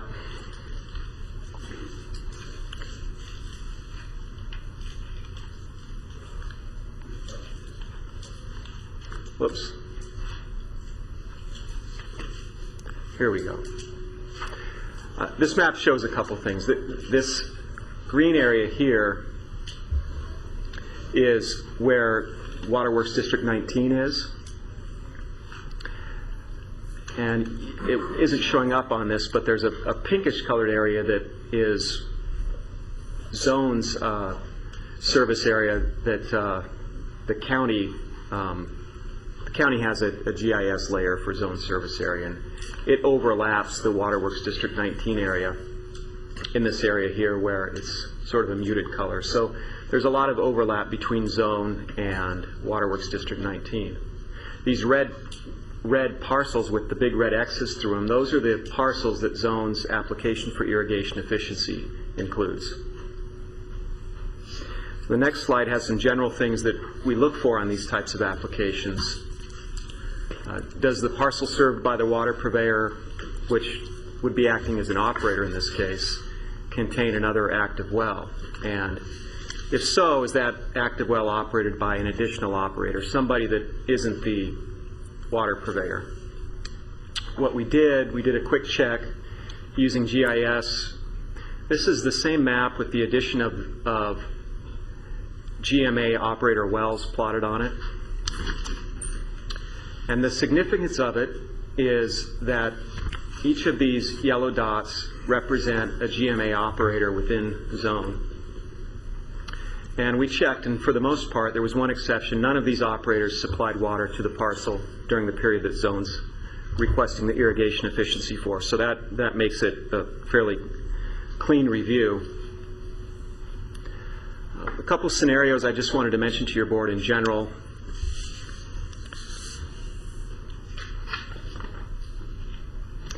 We're just thinking. Three slides, Rick.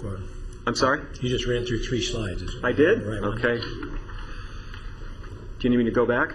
Too fast? That's right one according to this. Are you in the right spot now? I'm in the right spot now. Great. All right, fine. I saw 3 slides forward. Okay. I didn't catch them all.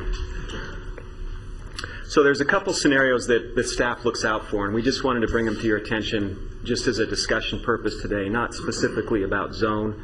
But when it comes to irrigation efficiency applications from water purveyors, there are a few things that we need to look out for. Did the additional operator use his or her well plus the water delivered by the purveyor to grow the crops? And if not, Is the additional operator allowed under the ordinance to earn credits for not pumping his or her well? Right now, the database calculates credits for those operators.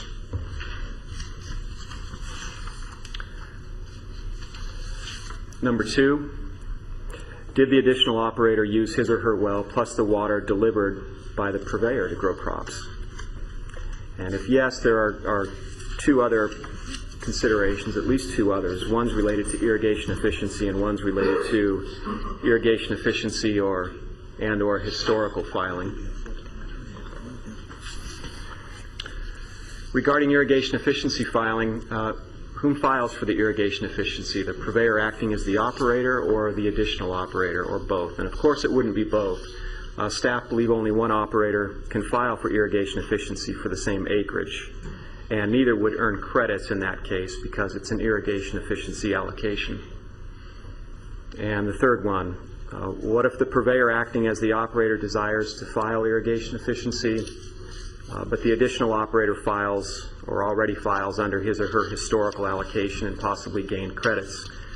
Again, we look out for these things. Only one operator should file, otherwise the GMA water accounting wouldn't work properly. So right now, this is a manual check that staff does. And just summary, the 3 scenarios above don't appear to be a significant issue with zones application. But we wanted you to be aware that this can become very complicated if more water purveyors desire to move towards irrigation efficiency filing. Right now, our computer system doesn't track this carefully, so we're doing manual checks. And there's about 12 to 15 municipal and industrial purveyors in the GMA who have ag connections. And just in summary, we recommend that Zone be authorized to file retroactively for irrigation efficiency for 2007. And we also recommend that the credit transfer of 767.162 acre-feet be authorized. Okay, the final recommendation is different than what I understood. We were only you were only asking today for them to file for the efficiency, but my original understanding was we're not authorizing any transfer of credits because they haven't actually filed for it yet. I'm not sure that's right. I think there's 2 issues. The credit transfer covers the period 1998 to 2006. The irrigation efficiency issue covers the year 2007. Okay, Jeff, my understanding is what you said. The only thing we're going to ask for today is authorization to file. And now I'm hearing you were asking for 2 items, and my recommendation would be just the authorization of file until we get this sorted out and we're sure the credit transfer is not going to pose a problem. Our initial pass through the records suggests that it's not a problem, but again, it's an aggregate. We have aggregate reports from zone. We don't have the individuals.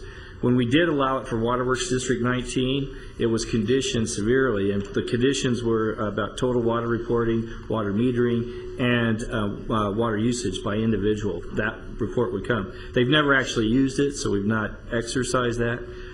So what we're looking for here is sort of the depth of investigation that we need to go into, and should it be consistent with what the individuals supply.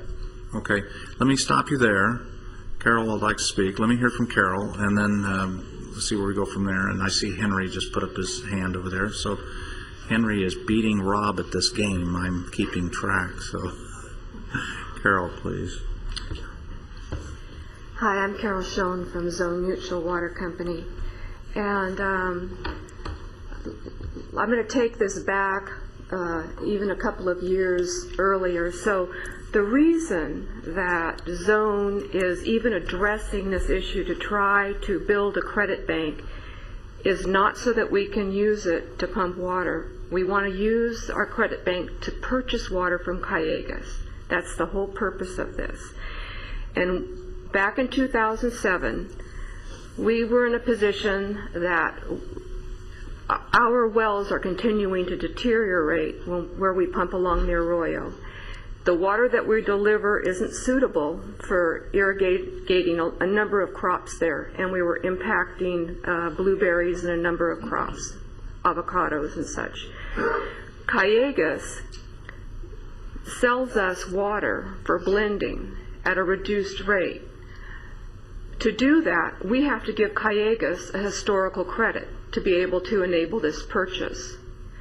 We don't pump any more water by gaining credits on this request. It's allowing us to purchase water. So from here on out, Zone is in a position that we pump between, say, 4,800, 5,000 acre feet a year, depending on rainfall. We will not be filing in any time in the future that I can foresee that we'll ever go back to filing under historical allocation. What we're trying to do is go back to build up that base of credits so that for the next 6 to 7 years, while the Las Posas Basin Users Group comes together to work out how we're going to improve the quality of water out of that arroyo and our wells that have been impacted there. How can we continue to purchase water while a brine line comes into place, while a regional desalter comes into place? And this was the issue. So our original letter to the GMA board goes back to 2007, requesting what can we do to be able to pump our basin, what we call our basin wells, but our wells along the arroyo. What can we do to be able to have enough credit bank that we can continue to operate and purchase this water for blending? So a lot has happened since then. There have been additional 5% cutbacks. Zone has now converted over where we will be filing under irrigation efficiency from here on out. And what we're trying to do is be able to purchase about 500 acre feet of water a year from Callejas. If we don't get these transfers done and that basis of credits built up, we'll probably run out of credits in 2 years. All we're trying to do is allow enough credits for purchasing for until a desalter or whatever comes into our area. That's the whole purpose of this. It's been said over and over. And then let me just say another thing. The whole discussion about being concerned about the double counting. Anytime Zone delivers to a property as a backup, we state that such, and we don't include that in the irrigation efficiency. Those are isolated out. So we do try to protect that double counting issue. And the business with transferring the credits from the Ryman well, that's been discussed. You know, we even discussed that in our meeting that we had in January in your office, Jeff. This has been an ongoing. The Borchard Ranch on the Ryman Ranch had a well that was failing. Zone supplemented that well until it finally quit. What we're saying is that John, a long time ago, volunteered. Zone should have that allocation because you're making up the difference. I can only pump a little bit, and you're supplementing that. I'm offering to move those allocations over to you, Zone, and that's what we're doing. We're saying that in that time frame, and and this is it's been requested a lot. We're talking back in a number of 6 months ago. So this is an ongoing thing. We've had lots of meetings about it. We're not double counting here. They're two completely separate issues. And the purpose of this is to purchase water from Callejas, not to pump more water. Okay, Carol, I was at those meetings. I do understand, and I conceptually, I believe that filing 07 retroactive for irrigation efficiency is the right thing to do. I understand the transfer of the 767 acre feet. I understand that. Mine is more procedurally based because I'm hearing two things. One, this is what goes up on the slide, but the presentation said the only thing we're asking for today is to authorize you to file for the retroactive 07. I'm trying to get clarification if it's from a sequencing standpoint, what is staff's recommendation? Do we do A and B today, or do we do it in another sequence? We'll get there, but it may have to be in another sequence because I'm hearing from staff that there's documentation that they don't think is totally right. Am I correct? How do you want to do this? When I mentioned I emphasized that my brain was on the irrigation efficiency track when I said that the purpose of this would strictly be to allow them to file for irrigation efficiency. And the credits were a separate issue that I wanted to cover. Okay. So your recommendation is that we authorize them to file for efficiency, and we do the credit transfer be authorized. That's correct. Okay. That's staff's. It's different than what I heard Mr. Pratt say. Yeah, that's different than what I understood in my discussion with Mr. Rodriguez. Sorry we're doing this here on the floor, but I did meet with them to go over this a couple of times. They were tied together to me because when we did have those discussions, we did discover some potential problems. We don't think they exist here, but we simply want to make sure that we don't have any unintended consequences. So the reason they were tied together in the same board letter was because we've seen the problems before. We just want to make sure we get it all right before we want to get unintended consequences. Can I ask a question? Yes, sir. Is there any consequence in this for zone people? Is there any consequence whether we approve this now or we approve this in 2 months or whenever it comes back? That's not a problem. It's just that it happened, right? Okay. I guess then the other thing that I would, hearing this, it's kind of interesting. The question is, what's the staff's recommendation? On the one hand, you're saying these are two separate issues. Mr. Pratt is saying there may be some overlap, so we ought to do it all at one time. I'm certainly fine with them filing, but staff has raised a number of questions, not so much about this, but about if this happens in the future. And so we ought to get this one right in terms of how we do it so we set up the right process for the future. So my question is, does staff have specific recommendations as to what additional information you want so that we set that as the standard for when these companies that are trying to aggregate this come in and we don't have the problems of both the mutual provider and the operator both getting the credits, et cetera. So that's I'll take the first stab at that. In the discussions with staff, what we're looking for is the same level of detail that an individual would supply. And that's the same thing we required of Waterworks District 19 when they came in and said, would it be okay to file for irrigation efficiency for our ag users? And that will allow us to make sure that we understand and can report to you total water use on the property and track things. And what Rick's presentation showed that in some cases there may be 3 or more potential supplies for the water. Neighbors, Waterworks District 19, mutual, your own pumps. And our database right now couldn't begin to distinguish those things.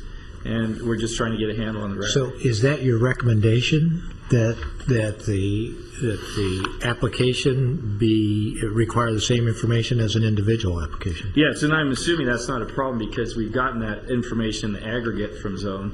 We just haven't gotten it in the for the individual cases. It's not a problem. Okay, all right, so we can do that, all right? And then my just suggestion for staff is that would have been a good, if that's specifically what you want, put that in the recommendation to make that clear in terms of that. Sam, Dave? Question. I trust that the well involved has been abandoned according to the county specifications. No, that as far as I know, that's not the case. It's just limited production out of that well. If we're talking about Mr. Borchard's well, it's limited production, as I understand. Dave? Yes, I abandoned it. Thank you. Dave? Well, just a comment. I think this speaks to the challenges of the future. I think wheeling is going to be important. I think all of the issues that are lined out in this exercise are very important. When I was at the Las Posas pumpers meeting this morning, and we were talking about the degradation of that basin and the effects on the pumpers and the effects on the crops being grown. I mean, this is all just a portent of the future. So I think we do have to get it right. We do have to make sure that things are lined out. This is what we will be dealing with. My sense is that you will get your transfer. I don't see a problem with the transfer. I think because it has, this is kind of the first time we've done this within the, historically, The GMA has never reached in or undone the internal workings or whatever of a mutual, and I'm not sure this falls in that category. We've always taken a outside the window look at a mutual. This is the first time we've begun reaching inside a mutual and doing some adjustments inside the mutual. And given the fact that we have a number of them out there, many of them are going to go to this process. Let's get the protocol right as we go through. And if it means we delay the credit transfer a month or so, ultimately, what you folks are trying to do up in that area is good and good for the aquifer in conjunction with Kiegas. I support all that. I think you'll get your transfer. I have no real problems with it, but I want to make sure we cross the T's, dot the I's, do it in sequence, lay this one down as the protocol, and then the next time staff goes through, people can know exactly how we're going to do this in sequence. And I apologize for the delay. You guys have sent us letters. We did have the meeting in January. I understand the problem, and staff, I think, understands the problem. But I have to agree with Jeff. Let's make sure that the requirements we put on you that you can comply with, we can make it stick to the lesser quality mutuals that may be out there if that's the case. So I would agree to approve A, put B on the agenda for some future point in the short time frame. You will get it. I believe you'll get it. But that would be my sense right now. And add C, which is that they meet the standards of an individual. Yeah, you could do that. Henry wanted to say something. Let me hear from Henry real quick, and I'm watching the clock here as well, so I apologize. Henry Gromlich, Kiegas Municipal Water District. Initially, I have a question on procedure. The first time the Fox Canyon GMA approved a purveyor to do individual water efficiency, it was something that, as your executive director noted, required individual parcel maps, but it was approved by the action of the executive director, and then later that action was affirmed by the board. Procedurally, if the board allows zone to file in this action, would they be able to complete the shift to irrigation efficiency as an administrative action, as the County Water Works did, or would it require an additional action by the board? I guess I pose that. Under the ordinance, the executive officer can approve the efficiency request. So upon your action of A, provided that sufficient documentation is provided for the executive officer to take action, essentially then it could be completed without any further action by your board. Is that correct? For the efficiency only. And the credit transfer requires board action. Okay. Thank you for the clarification. I guess in speaking in support of what Zone is doing, we're in a rather awkward transition period where in the Las Posas basins we have a mixture of both overdrafted confined aquifers and overfilling unconfined aquifers. And under the current GMA rules with kind of one size fits all, people that are pumping in aquifers that are being degraded and have ample poor quality water are still being asked to look at historical cutbacks. And what Zone has been a very effective partner in doing is, rather than simply transferring all of their pumping to the high quality, limited quantity, high quality water in the confined aquifer, they have been pumping this poor quality water, and through this arrangement of blending with Kiegas, using a resource that otherwise would be abandoned and would place greater strain on the overdrafted resource. We know that as it stands, the credit system, as Chair Mulhart has suggested, needs to be overhauled. I think we also, though, understand that there has to be a transition period through this as we start to work our way from the old way of understanding to ways that will more effectively bring us to a sustainable yield. And from Kiegas' point of view, the actions that Zone is taking in doing this is a step in the right direction, and we would support that. Okay, thanks. Thanks, Henry. All right. I said it, I'll say it again. I support what Zone is doing. I understand what they're doing. There's a protocol that we're laying down for other kinds of events that we have to do in the future. We'll get there in our slow, methodical way. We'll get there. Let's deal with issue A, not issue B, and add that issue C, that the documentation has to meet the same standards that we've laid down for individuals, and the executive officer has the authority to sign it if that's what he gets. Okay? I'll move item A. With the caveat of C that I just Yes, with the caveat. A motion? Second. And a second. Any other discussion?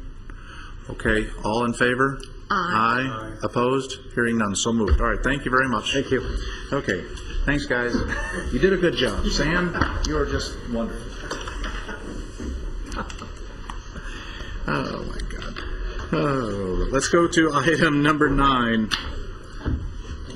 Chair Mulhart, board members, Gerhard Hubner, again, presenting item number 9. I do have a presentation, but make it fast. In the interest of time, I have the presentation. Okay, let me do this. Is a relatively straightforward item, and this is to extend the existing contract with no changes or pricings, right? Correct. It's just an extension, right? It's a 3-year extension of the existing contract with no change in pricing or service. Okay, and everybody's happy with the service? Yes. Okay. Can I have a motion to approve? Any discussion? Okay, we'll do discussion. I oppose renewing this for 3 years. We're spending well over $100,000.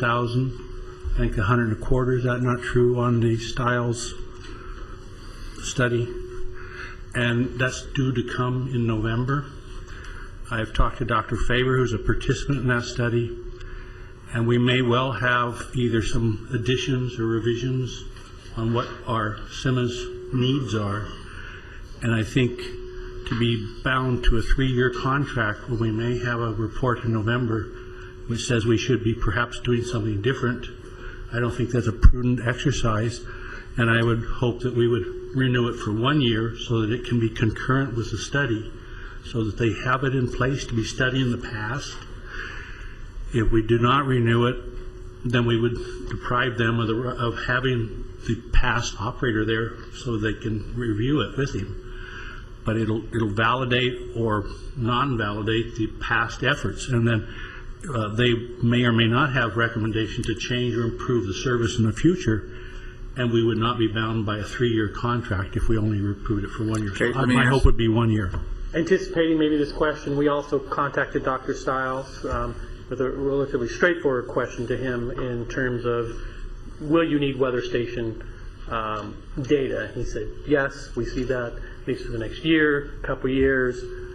They'll evaluate that, as you mentioned, Dr. Kelly, as part of the study and the contract. Excuse me, is why we're recommending bare bones service versus some of the other options.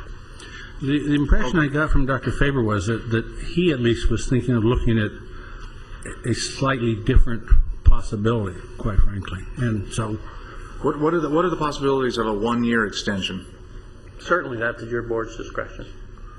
If we do a 1 year and then renew it, if the timeline isn't met, we have the option to extend it. Yes, we do. Or we have the option to renegotiate if we have, right? Yes, we do.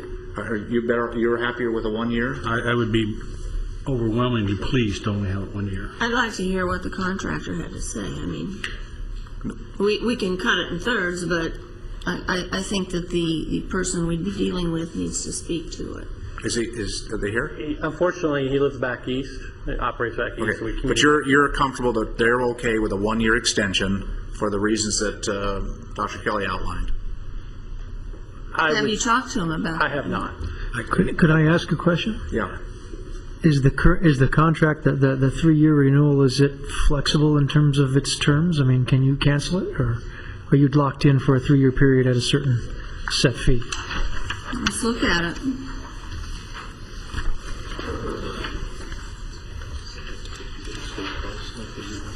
Okay. Dave indicates there's a 60-day escape clause with notice. upon signing or at any time? Dave, where exactly did you see that?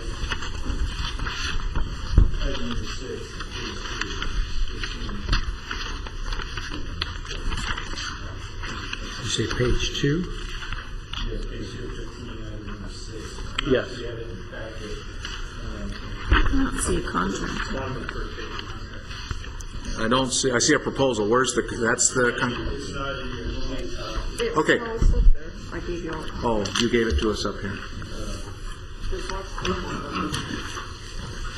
Oh, here it is. Here's the contract. Here we go. Okay, page 2. Page 2 of the contract, number 6. Agency retains the right to terminate this contract for any reason prior to completion of notifying in writing no less than 30 days prior to termination. 60. 60 days, I'm sorry. So, right here, Mike. We can, with 60-day notice, we can cancel the contract. And there's no escape penalty clause?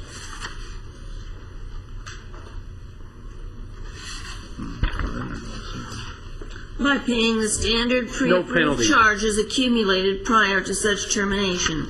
Such charges shall be limited to the maximum fee specified, multiplied by the number of days and hours worked. Up to the amount of work that they would have done for that time. Yeah.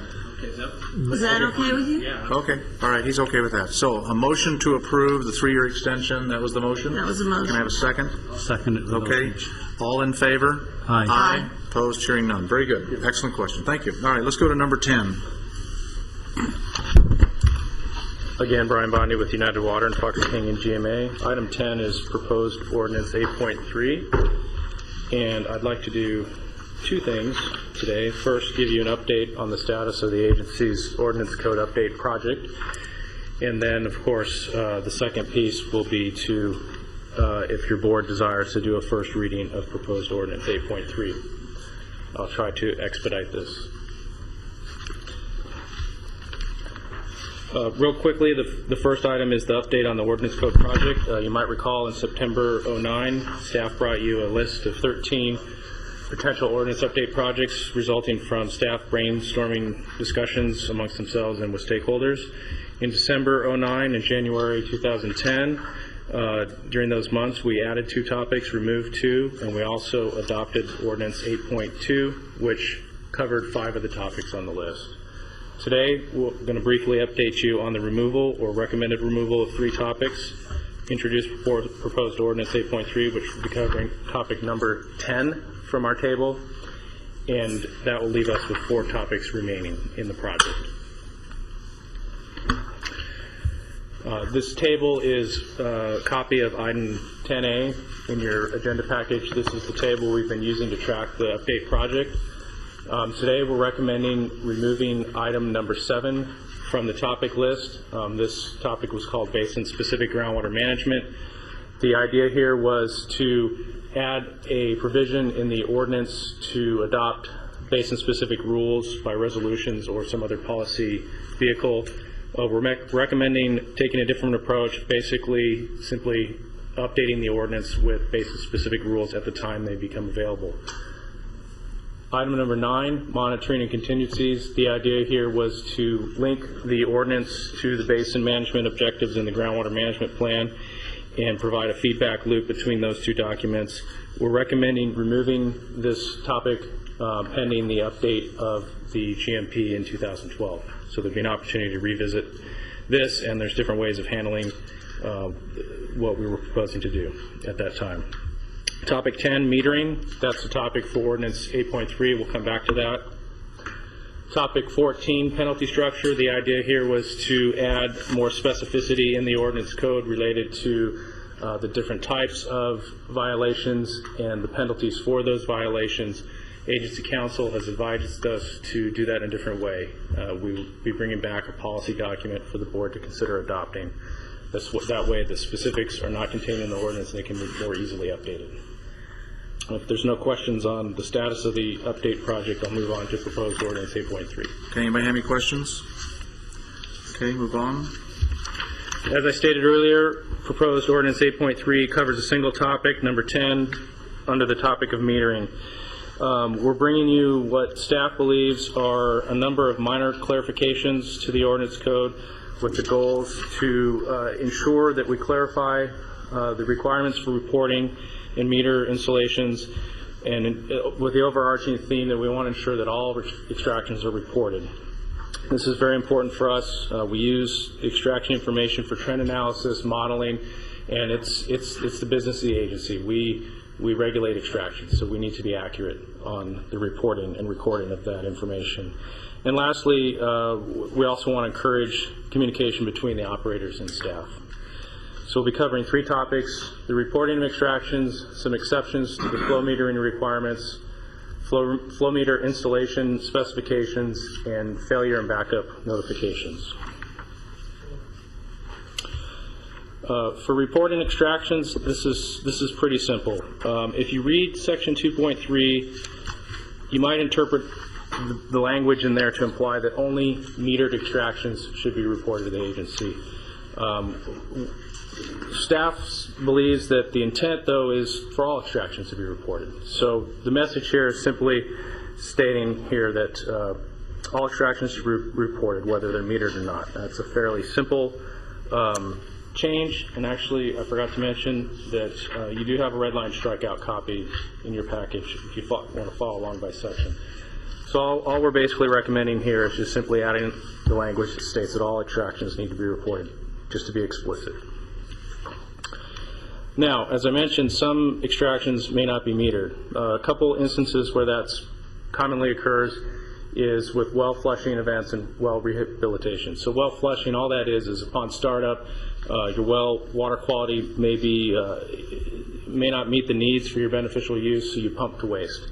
That may be chemical quality, it may be sand. That's a common practice. Well rehabilitation is a less frequent event. That's basically when you pull the pump and you're trying to restore the condition of your well back to its most efficient use. So the recommendation here is to exempt operators from metering during those periods of time. It's what's happening now anyways, but require them to write in an estimate of those flows on their semi-annual reporting. And just by way of bracketing the size of this, we estimate, based on some information from United and talking with pumpers, that this is something that may be on the order of a couple thousand acre-feet per year of unreported pumping at this time. Of course, we won't know until we actually have the reporting.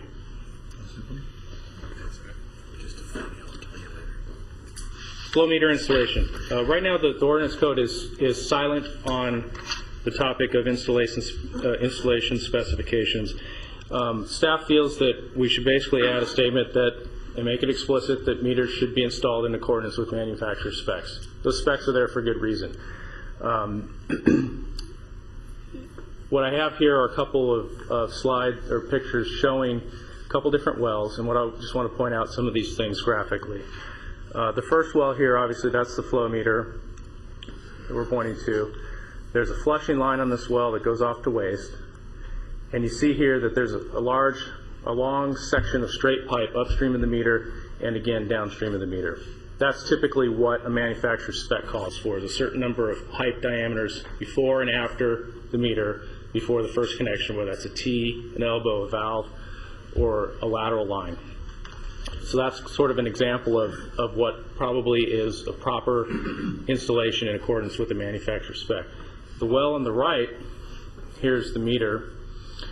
Here's a line going off to irrigation flushing. We don't know. The point here is that line's unmetered. The other point is that there's insufficient distance, most likely, between this T in the meter and, again, another T downstream of the meter. So this meter, although it may test and calibrate correctly, it may not accurately read flow under different pressure and flow conditions. So the idea here is to get the meters installed correctly so that they read correctly over a range of flow and pressure conditions, because when you test, you're only testing under one pressure and flow condition. Notifications. When a flow meter fails, the ordinance and resolution 2008-4 require the operator to, within 60 days, fix that situation. And during that 60 days, they're allowed to use a backup metering method. Currently, resolution 2008-04 only allows one backup method, and that's a temporary flow meter. If you do not have a temporary flow meter or you cannot successfully get one, you are to request a backup alternative method from the executive officer. The problem we have right now is there's no notification requirement. So your meter fails, agency staff don't know.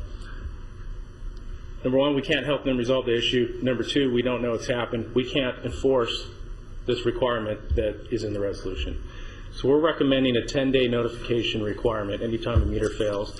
And we'd also suggest that that would be a good time for the individual to request an alternate backup method if they need one. Some other minor proposed changes. If you look back at the ordinance, there was a mixture of terms that all meant meter and equipment, meter, flow meter. We're going to flush that down to a single term just for clarification. And the two terms that I mentioned before, well flushing and well rehabilitation, we've added those as definitions explicitly for clarification purposes. So in a nutshell, those are the proposed changes. If it's the pleasure of your board, we would ask that you conduct a first reading in title today and direct staff to return at the next board meeting for a second reading and potential adoption. Okay, anybody in the audience? Tom. Hi, Tom Smith, City of Camarillo. I only have one question with regard to the meter installation, and it sounds like from Mr. Bundy's presentation that it also does apply to the meter replacements. And I know that there are probably a lot of meters out there that don't have the proper pipe diameters before and after the meter, and to request that with a meter replacement may be very expensive and could require some very unusual plumbing for the owner of the well, and I thought that might be at least worth bringing up to the board. If the system is in place and all it is the meter that failed, pulling one out and putting another one in, I'm thinking of our own well. My God, it cost us $10,000 to redo a lot of the lines. Just if the rule was written the way you wrote it. Just one more comment. I'm not a meter tester or a calibrator, so I really don't know the intricacies of that. But from what I do understand is that if you don't have the proper diameters before and after, that you could calibrate the meter to fit the existing application. So you wouldn't have to add the pipe or reconfigure the piping. The suggestion you're making, would that require you to change the wording here to meet Tom's request? And if that's the case, we can't do a first reading because you're going to change it, right? Am I right on that? Council. Well, technically speaking, no, because the first reading is a matter of procedure for your agency rather than a legal requirement. Okay. So you could instruct the change be made and that it be published for your next meeting, at which you would have the official adoption. Okay, all right. Yes. Could you look into the language and share it with Tom, or Tom get your suggestions to deal with this? I think it's a real issue that needs to be addressed. Something has to trigger the replumbing, and it may be that you have to state it as if you're going to do rehabilitation and replumbing of the system. I don't know how you do this. Yes. That's when the meter that's replaced or reinstalled or reinserted has to be within specifications. Sure. Yeah, the intent wasn't to create a massive well replumbing effort. We'd fill this room very quickly. Upon first installation, upon installation of a new meter, at those opportunities where it makes sense to make the change. Come up with some language that addresses this issue. Make sure Tom has a chance to look at it, and Bob, I assume Bob wants to look at it, and others that want to look at this wording. Yes. We also did receive a comment. You might recall this item was supposed to go last month. Cayugas did send in a comment that they would like the definition of what constitutes a meter failure to be flushed out, forgive the pun, a little more clearly, and that's something else we'll work on in between this first reading and next month. Okay, so if we direct staff to make those changes, you're comfortable that we could still do a first reading if that's the board's pleasure? Yes. Okay. What would you folks like to do? I'm comfortable with that recommendation, and in terms of the change, I would like staff to look at, I don't know whether it's possible, that if somebody's doing major upgrading, then we may say, hey, that's when you need to meet those standards versus that. But I don't know how you craft language for that. But that would be the way to gradually get all the meters, where they should be. But you're right. If your meter just immediately fails and you're putting a new one, you don't want to stick everybody with that bill. So if staff would look at that, I'd appreciate it. Definitely. Okay. Anybody else on that? A motion then? Move the recommended action to a first reading? Modified as Commissioner Mulhart just recommended. Okay. All right, that's the motion. And a Second. a motion and a second for the first reading. And I assume that first reading is title only? Yes. Again, it's whatever you specify. Okay, the reading is in title only. That is what we did for You got me out of that one, didn't I? Okay. Can we do a roll call, please? Chair Mulhart? Yes. Director Craven? Yes. Director Bennett? Yes. Director Kelly? Yes. Director Bush? Yes. Okay, now you got to read the title of the ordinance then. An ordinance to amend the Fox Canyon Groundwater Management Agency Code. Okay. All right, that's done. Very good. Well done. Tammy, you're doing great. Okay, thanks, Brian. Let's go to, the budget.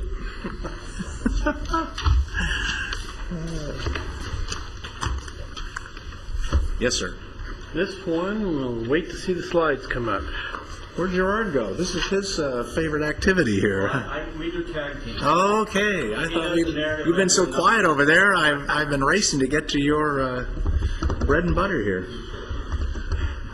I've actually been racing, not for our purposes, but Noel's vacation retirement starts in 7 minutes, so I'm trying to get. I'm watching the clock only for Noel. Sam, we're going to do budget. Where are you going?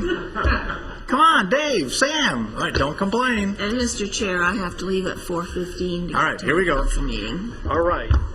Chair Mulhart, board members, Gerhard Huebner, Watershed Protection District.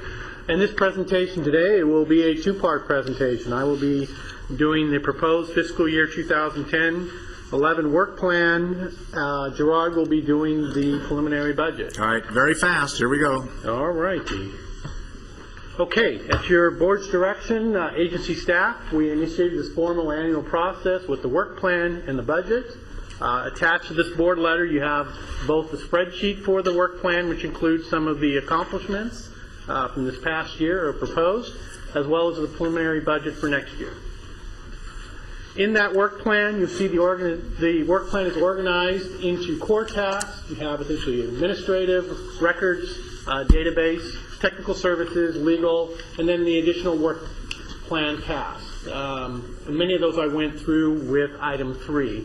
I'll talk about the additional ones later in this presentation. In the core tasks for next year, we see a slight increase in effort. That's to implement this year's phase 1 of the database management system as it nears completion, to transition that, train, rollout, and then complete phase 2. We also anticipate this coming fiscal year that the state will release the contract documents for the local assistance grant. In fact, we got an email from the state yesterday. With that signed contract, the agency be required to match 25%, which is $50,000 over the multiple year life of the grant. Didn't have to be all accomplished in the first year, on a note. And we've included hours in the work plan and budget for contract, grant administration, and then vendor selection. Do you expect to see money? We do, although the state has been paying always in arrears and delayed. I would say that means no. When we go to our additional work task list, in our compliance program, which is the unpaid accounts, unregistered wells, and meter calibration, we see a decrease in the amount of work, substantially less, and less cost to the agency as we wind down some of our cases. We do have some additional cases that I pointed out in each category. They will require staff time to bring them for final deposition, hearing, or appeal. We have a new category, we call this the non-reporting semi-annual statements. This was discovered as we went through one of our database queries and discovered that some had not been regularly providing and returning these semi-annual statements. We proposed some hours to do a user forensic analysis and then determine an appropriate level of response for these non-filers. Turning to some of the new initiatives that we proposed this year, there's one new category which I'm entitling Strategic Public Outreach. As you know, last year we had what we called the Roadshow. We would continue that effort or have something similar, and or we would conduct training on the agency's new database management system for our stakeholder groups. We've also held preliminary discussions with AWA, the representatives, about collaboration on an agency-wide public outreach to support some of our water supply projects, including promoting water recycling in Ventura County. We think this is very, very important. AWA has shown some interest, and this outreach might include not only the materials, but conducting trainings, workshops, and media campaigns. And if the board is interested in funding that through AWA, we would engage AWA and get a read from their board, develop a scope, contract, and then come back to your board at a later date for a full funding consideration. So this is essentially the hours to investigate further. The second initiative is what we're entitling a groundwater supply enhancement assessment program. Under this task, staff proposes that we facilitate and assist local agencies with funds to promote groundwater supply projects. We would work with local agencies, identify potential project needs, or they would identify them to us, come to us, and then the agency would be in a position to fund or not fund a component of that project which would promote increased groundwater supply. Since the agency is actually precluded from building or operating water supply projects, we would propose to assist in several of these following areas. Perhaps CEQA compliance, regulatory permit assistance, some design components, public outreach, conservation initiatives, and various other plan development components. For example, the recently adopted State Water Resource Control Board water recycling policy requires that every groundwater basin by 2014 have a salt and nutrient plan drafted and presented to the regional board in order for water recycling projects to operate. So under this category, we've included some work hours to develop some of the criteria, the application review, ranking, selection criteria, and then coming to your board with acceptance. We've also proposed seeding this program with an initial $250,000 for projects. Under a budget augmentation proposal, as you know, back in September 2008, we had the GEMS fund and the credit refund policy where the board implemented that. We provided some of the rationale for why extraordinary enforcement and litigation costs may be needed to solve a specific problem or enforcement case. Your board capped that GEMS account at $215,000. We still believe there's potential for one or more cases, as noted by the number of legal firms the agencies retained this past year. And with increased surcharge revenues available this year, you have the potential to augment that $215,000 with an additional $285,000, bringing you up to the total of $500,000, which was the target that you established, or one of the targets you established back in 2006 and 2008. So in summary, we have included, that's actually not correct, it's actually supposed to be 0.5 FTEs, not 0.05. That would be, wouldn't quite get, no. This would be to fund our portion of the United GMA joint position, that's Brian Bomney's position. The work plan that we have before you is ambitious.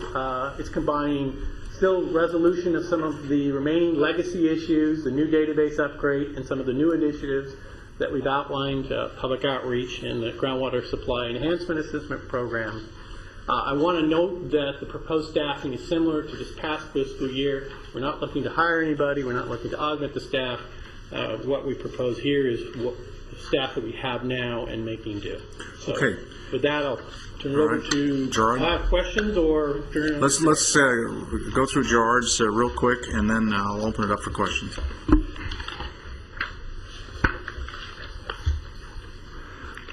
Thank you, Mr. Chairman. Again, for the record, Gerard Kapusik with agency staff.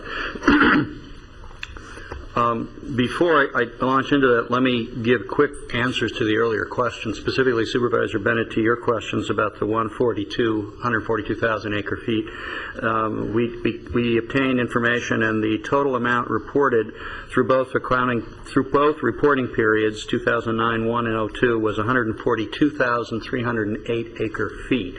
Roughly some fraction as high as 5% of that might have been prior years. It's actually gone lower. So it's likely that the actual number at year end, June 30th, will be somewhere between 135,000 and 142, depending on how much of that is for prior years that was actually extracted. So that number was correct in rough order of magnitude. And to answer the question that you posed, Mr. Chairman, and Dale Zarowski on Howling Nurseries, I apologize. I was focused on the cost, not the acre foot, but I have that information for you. Through both accounting periods, 2009-1 and 2, Howling reported a total of 768 acre feet over pumping. And it was actually both were at the 950 rate because of the lag. I was thinking that it was January, so I'll be happy to provide you that with emails as well as to Dale, so you'll have that. But roughly, that's the information. So let me move on quickly then to the rest of the presentation. In essence, just want to give you, as we did before in the third quarter, a look at how we've divvied up the core service performance and the preliminary requested budget. The pie chart on the left takes the third quarter data and annualizes it for June 30th. And that's how that is the distribution. The pie chart on the right is the proposal of the work plan before you. And the handout that we added to or gave you today, the corrected version, does not change any of the tasks in the work plan, but just dealt with a costing issue. So I just want to make sure that you understood that as well.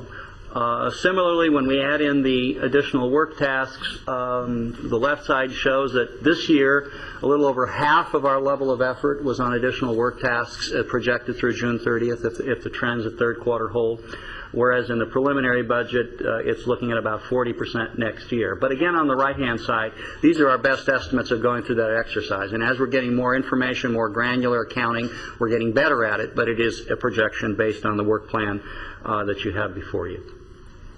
I do want to talk a little bit because there's quite a bit of confusion on this. When we go through this exercise of the work plan, we're actually dealing with three sort of groups of people. The lion's share are us, the PWAC charges, with Public Works Agency county employees. But then there's an element of Brian's time under the Joint Technical MOU and then County Council's time along the line. And so the actual blended costs, when we look at this, reflect various numbers. So this is essentially, when we talk to you about PWAC charges, we're talking about the top number.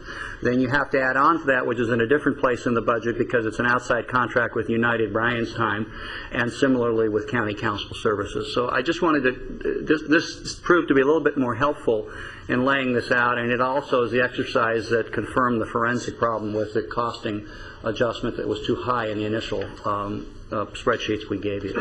So you see here the sausage making identified in full version in terms of the rounding up and the assumptions that were used.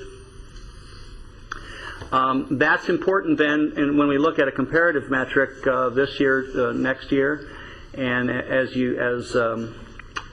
Gerhard has identified in the narrative discussion, this is the numbers part of that, and it's essentially a status quo, slight adjustments of hours and costs. The main driver on the PWAC cost of $605,000 that's in the proposed budget versus the $565 or so that we will spend this year is twofold. About $15,000 of that is an increase in the Public Works Agency fixed charge per items that will go to the Board of Supervisors in adopting the budget. It's just simply the allocation of Jeff's time and costs to the agency, and the rest is the increased cost of a contract service rate of agency employees. So of the roughly 40,000 or so increase, 50,000, about 15,000 is the fixed charge, and the rest is just contract service charges that will ultimately be adopted by the Board of Supervisors when they adopt the budget. Again, this is just the highlights. If the budget is adopted as presented, and if all of the assumptions come to pass, this is likely to be the end result June 30th of next year. Very quickly, just for historical purposes, you can see the trending of our beginning year fund balance, which of course is what's carried over from the previous year. This is a policy item. There are 3 or 4 policy items that we generally bring to your board in the budget. First is, what level are you comfortable with in projecting pump charge revenue? These are the comparative numbers we look at. The recommended number is $520,000 next year, based on 98% of the long-term mean. As you know, we've traditionally exceeded that. The purpose of this table is if you wanted to make some other choice of pump charge projections, you'd have some indication of the cost differential. Staff is recommending the first item, 98% of the long-term mean, as identified in the budget. As you can see here, this just simply identifies for you the projected financing sources and why they are higher than we had initially looked at, and it's essentially a legacy of higher pumping throughout. This breaks out the expenditure requirements. This essentially are the numbers part of what Gerhard presented to you narratively. Essentially, you can see the confirmation of the surcharge, of the PWAC charge and the FTEs. Our blended costs now are about $110 an hour as opposed to the $100, reflecting the increases that I identified. You've seen in this year that we budgeted $215. A lion's share of that was identified for the database, and there's roughly $31,500 of that unspent, which will augment the year-end fund balance if there's no need to spend it by June 30th. This then just gives you a history of how it rolls up. Okay, let me, Gerard, again, sake of time, I want to leave enough time for members to ask questions. They have these slides here in front of them, so I'm going to cut to your last slide, which is your recommendation. That's in front of us as well. Let me see if I can see if there's any questions. Let me interrupt you for a second, if I may. Questions? Dave. You know, I wouldn't mind seeing the next 4 or 5 slides. He's only got a few left. Okay, well, let's go then. Let's do that. Because we haven't seen any of this before. Okay, all right, then let's do it. Okay. This simply just lays out the requested budget in terms of operating revenues, sources and use of funds, and gets us to the projected year-end fund balance next June, if your board adopts the budget as it's included the assumptions and it pans out. At that point, the components of that roughly $2.18 million year-end fund balance is broken up on this pie chart. Roughly, the surcharge settlement payments total and the subsequent year financing dollars are roughly equal, and if you augment the GEMS fund to the 500, it'll be about a quarter of the total. And so either today or at some other board meeting your board decides we need to have confirmation of policy items embedded in the budget that I've summarized and that Gerhard has highlighted in his. This is as we see the major policy issues. You may see others or have others. And that's it. Okay. Would you like me to go back to the policy one? Let me find out what the board wants. So with that, Dave, do you have questions? You want to start? Which slide would you like to go to? What do you want to talk about? One question was, how solid is the surcharge estimate that you placed in here of $880,000? That's based on some hard things, you are expecting some settlement funds and whatnot. Right. And thank you. That was a point I forgot. We had historically recommended over the last 2 or 3 budget cycles essentially just budget and bare bones minimum, meaning the settlement fund payments. Based on the information that we've seen with Howling, what this identifies is the continuation of the 2 settlement payments at $230,000 and the rest, about $650, coming from whomever, but likely Howling. That's less than what they paid us this year. So we're kind of juggling with assumptions here, and that's the best I could come up with. But I do think it's important to increase that for budget purposes above the 280 sort of bare bones surcharge. It's just the settlement payments and minimal. So I think what I just heard you say is that you're reasonably confident we're going to be expecting some surcharge monies from Howling. That's potentially others, but and then also the settlement funds. I think we have 2 settlement funds now. That's correct. Both are in. Yes. Okay. So roughly of that 880, 230 is the settlement, and then the rest is overpumping. Does that address your question? Yes, very well. Thank you. Any other questions? Mike? Well, the only one I was wondering on it's your little button. And it's just a point of definition. On the groundwater supply enhancement project, it refers to this was slide number 10, page 5. It refers to assisting local agencies, and since this agency is made up of multiple elements, not all are public agencies. For example, my constituents, would a municipal or Callegas is a constituent, but I mean I'm thinking more of like Del Norte or Zone or one of those. Would they be eligible to receive, or is it only governmental agencies? Our intent was it to be broad, to be. Okay. There may be something legally we have to check out in terms of public funds or the ability of the agency, but our intent was to be as broad as possible. No. I mean that was a focus somewhat of the discussion this morning on the lost postage users is, that this will actually fulfill a lot of constituents' idea, maybe more what this agency should be doing, that's facilitating progress, and I think that will be helpful. I appreciate it. Thank you. And if I could just emphasize the fiscal part of that, this is essentially an estimate of placeholder. Your board can direct whatever they wish. I wasn't worried about the money. I was just the definition of eligible. That brings an interesting question, because what I want to be careful is that if we, first of all, I think the concept of setting up a enhanced assistant program is a good concept. The devil's in the detail. And when I got a room full of folks all deciding they want a big piece of the pie, and all of a sudden you give some guy X dollars and somebody else says, hey, we should get 2 times X. So I want to make sure that we set up the parameters in such a way that people don't come to rely on us to solve all of their problems, but as seed money to get the process started. To me, that's and that way we can spread that seed money out over a variety of entities. If they need the initial $25,000 to even do the initial consulting work to determine the feasibility, okay.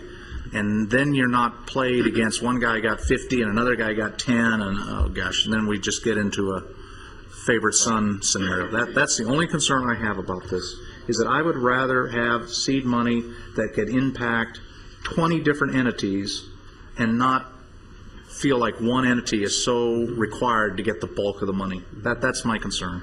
And I'm not sure the way, as long as we create this enhanced program, we build that into it, I'm okay with it. I think there's 2 parts of your question. One is the mechanics, and you're right, the devil is in the details, and as Gerhard has indicated to you, the level of effort is to try to get our hands around that, bring that to your board, and you grapple with those policy issues as to how you structure it. The 250 is a placeholder number in the budget that's subject to, at any point, your revision. But that's the logic behind what's presented to you. Mr. Chairman, I envision that helping as much with brain and labor than as money. I mean, the subject of our discussion this morning at Las Postas is there's a number of small entities along the creek bed there that would maybe be going to try using their own desalter, if not a part of a bigger group and stuff. And some of these procedural matters that you are very, at least the others at this table are quite familiar with dealing with. You take a small group, they're not used to having to do the whole sequel episode stuff, and so that those kind of aids would probably be an expediter position and help move things along a lot. Yeah, I agree with that. Yeah. I don't see it people raiding the piggy bag as much as asking for some assistance to get through the maze known as government. And I think that if we could spell those parameters out, that is exactly in line with what I'm talking about. Dave, you had a comment? No, I'm going to hold off. Okay. It's not relevant, I think. Okay. Anybody? I just had one comment regarding what you're talking about here with regard to seed money for projects. I think that we can approve something and in the budget and say sometime down the line we're going to have a discussion of what the parameters are. Yeah. Okay. Just because it's in the budget doesn't mean it's available starting July 1st. Okay. And I would hope that people would come before this group rather than just be an executive. It would be good for the five of us to have an idea of what projects are underway. Yeah. Okay. I have two thoughts. One, I think, as you said, the devil's in the detail in terms of parameters. So I think we need to have an initial report back about parameters, and then work that and come back. And you've thrown out some suggestions for me. The biggest driver, I think, should be things that will help us solve the problem of overdraft. So things that have regional impacts, et cetera, would be some way of trying to prioritize and deal with this problem of overdrafting. The other thing I just would like to throw out there is it's fairly recent that the board has gotten into this situation, but it's because of sort of gradually doing the things it needed to do, like getting people to report and all that stuff. I think one of the things, you hope you never have to use it, but one of the things that helps is to have a good reserve fund for potential litigation. You can always take it out of there if you have other things that come up. So I'd actually be supportive of a larger amount than the $500,000, because in this water stuff, you can burn through $500,000 really fast. And just for people to know that Fox Canyon has $1 million sitting in a litigation account may help people be more reasonable in terms of dealing with their staff and avoid the litigation in the first place. So I'm going to leave before Mr. Orchard starts on. I think I'm getting a bad rap here. To get to my other meeting. Did you remember your glasses this time? Yes. And I'm cutting it very close we too. will adopt our budget in June. Last year, I remember a meeting that I'll never forget in July, and I think it went over to August, maybe September, before we adopted our budget. Okay. You have to run. Is there does anybody in the audience have any questions from staff on their proposed budget? Yes, sir. Mark Plumford with the City of Oxnard. Not a question, but more of a support for Gerhardt's new initiative, especially as it relates to salt and nutrient management plans. Our understanding of the recycled water policy is that the salt and nutrient management plans are to be developed under a stakeholder process that includes wastewater agencies, water agencies, and everyone else in the basin. And we believe that the GMA is the perfect partner to begin that stakeholder process. And like Gerhardt said, these plans are due mid-2014, so there is a certain urgency to these. Thank you. Okay, very good. Anybody else have anything? Yeah, Lucy.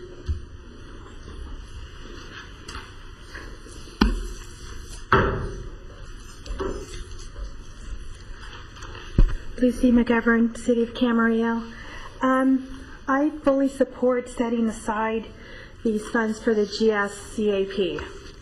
I am glad to hear that the board members would like some definition as to how that money is going to get spent, because I think that the Howlings of the world are going to be out there, but I also think that money that's collected from the Howlings of the world is our opportunity to buy new supplies, because there are no new supplies, and just funding the seed money is for special projects is I just want to expand the list and what you've mentioned earlier on that. As far as the budget is concerned, I just wanted to get a clarification as far as the numbers. And there is a number on this one sheet with the budget of $605,000 that's highlighted in orange. And yet your work plan, which is the 4 sheet, has $734,850. And I understand that 734 has Brian Bondi's effort in there and the county legal counsel. They don't add up. There's a little bit of a difference in there. No, you're okay with moving the budget forward to staff to bring back to us? Okay. All right. The construct that Lucy's mentioned is correct. We've done some rounding here, and as we refine, we'll be sure that it gets completed. So that's the construct. The 735 number should include county council's costs, and the Brian Bondi cost at the 90,000 plus the 40 is 130, and the 605. To me, that's 735. So if there's a rounding in the sheets going on here, we'll certainly clarify that. That include the CSD charges? Oh, yes. Okay. Does that answer the question? Okay. All right. We have a proposed budget. I'm not hearing anybody. It's going to come back to the June board meeting for approval. Staff's looking for recommendations. I'm okay with everything you've presented. We'll work out the details of the assistance program when that time comes, and that would be my recommendation. What do you guys want to do? Yes, I'm in agreement. I particularly am pleased to see us, and I'd ask Gerard how to say it properly. Is it GSEEP? Don't yes, ask. It is don't, GC. Gerard spends days coming up with this. I know. Don't That's ask. why I asked. 'Cause They just come out this. I just had to hear it. He's good at Scrabble. Mike. Well, I just would comment again, the same thing. If this agency can become a facilitator instead of a regulator, I think, well, they still have to be regulating, but if they can adopt a facilitation model also, it's going to be very helpful. It's good. All right.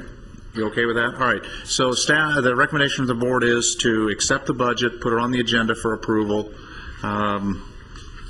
That's it. Okay. There's no motion required on this, right? It's simply staff. I believe just receive and file and the direction to finalize and bring back. All right. Very good. Steve's got to go. Good to see you. There we go. Executive officers, administration, a motion to receive and file on all those items. So moved. And a second? Second. Okay. All in favor? Aye. Opposed? I'd like to make one more comment before we head out. Please. And you know, our year-end fund balance is climbing rapidly, and that has to do with a lot of our ramping up of these surcharge penalties, and so that's a natural, logical procedure. And we've got some still important things to do, maybe increasing the GEMS fund.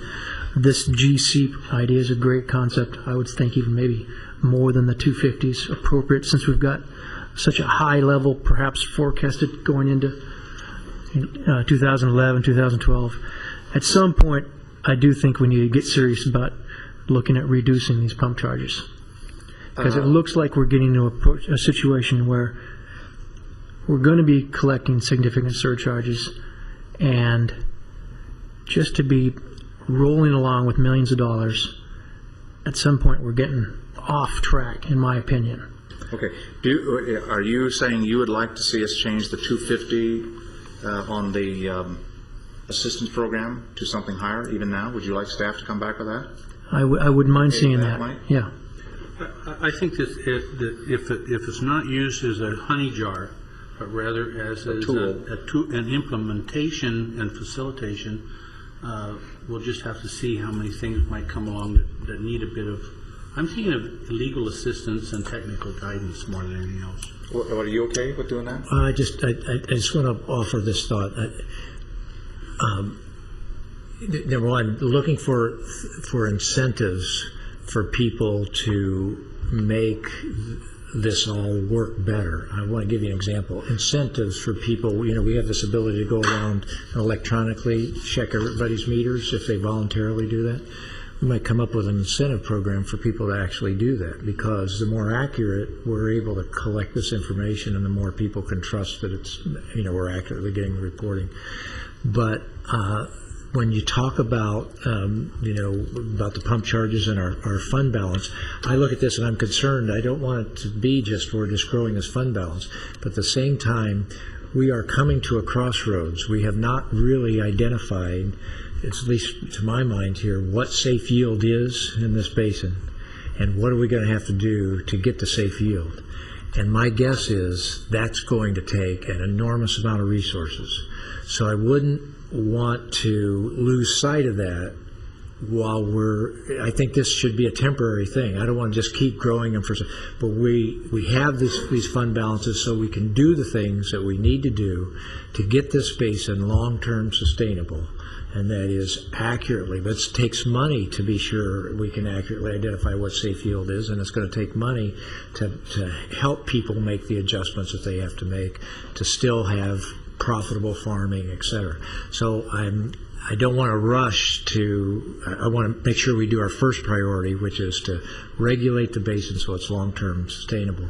And then, if we can do that, I'd be more interested in looking at the reduction of pump charges. Just philosophical. One of the fastest ways to the end product that you're looking for, and our way of life, where we can have viable ag separating urban units, there's only one way to keep that ag profitable enough that people don't move to subdivide.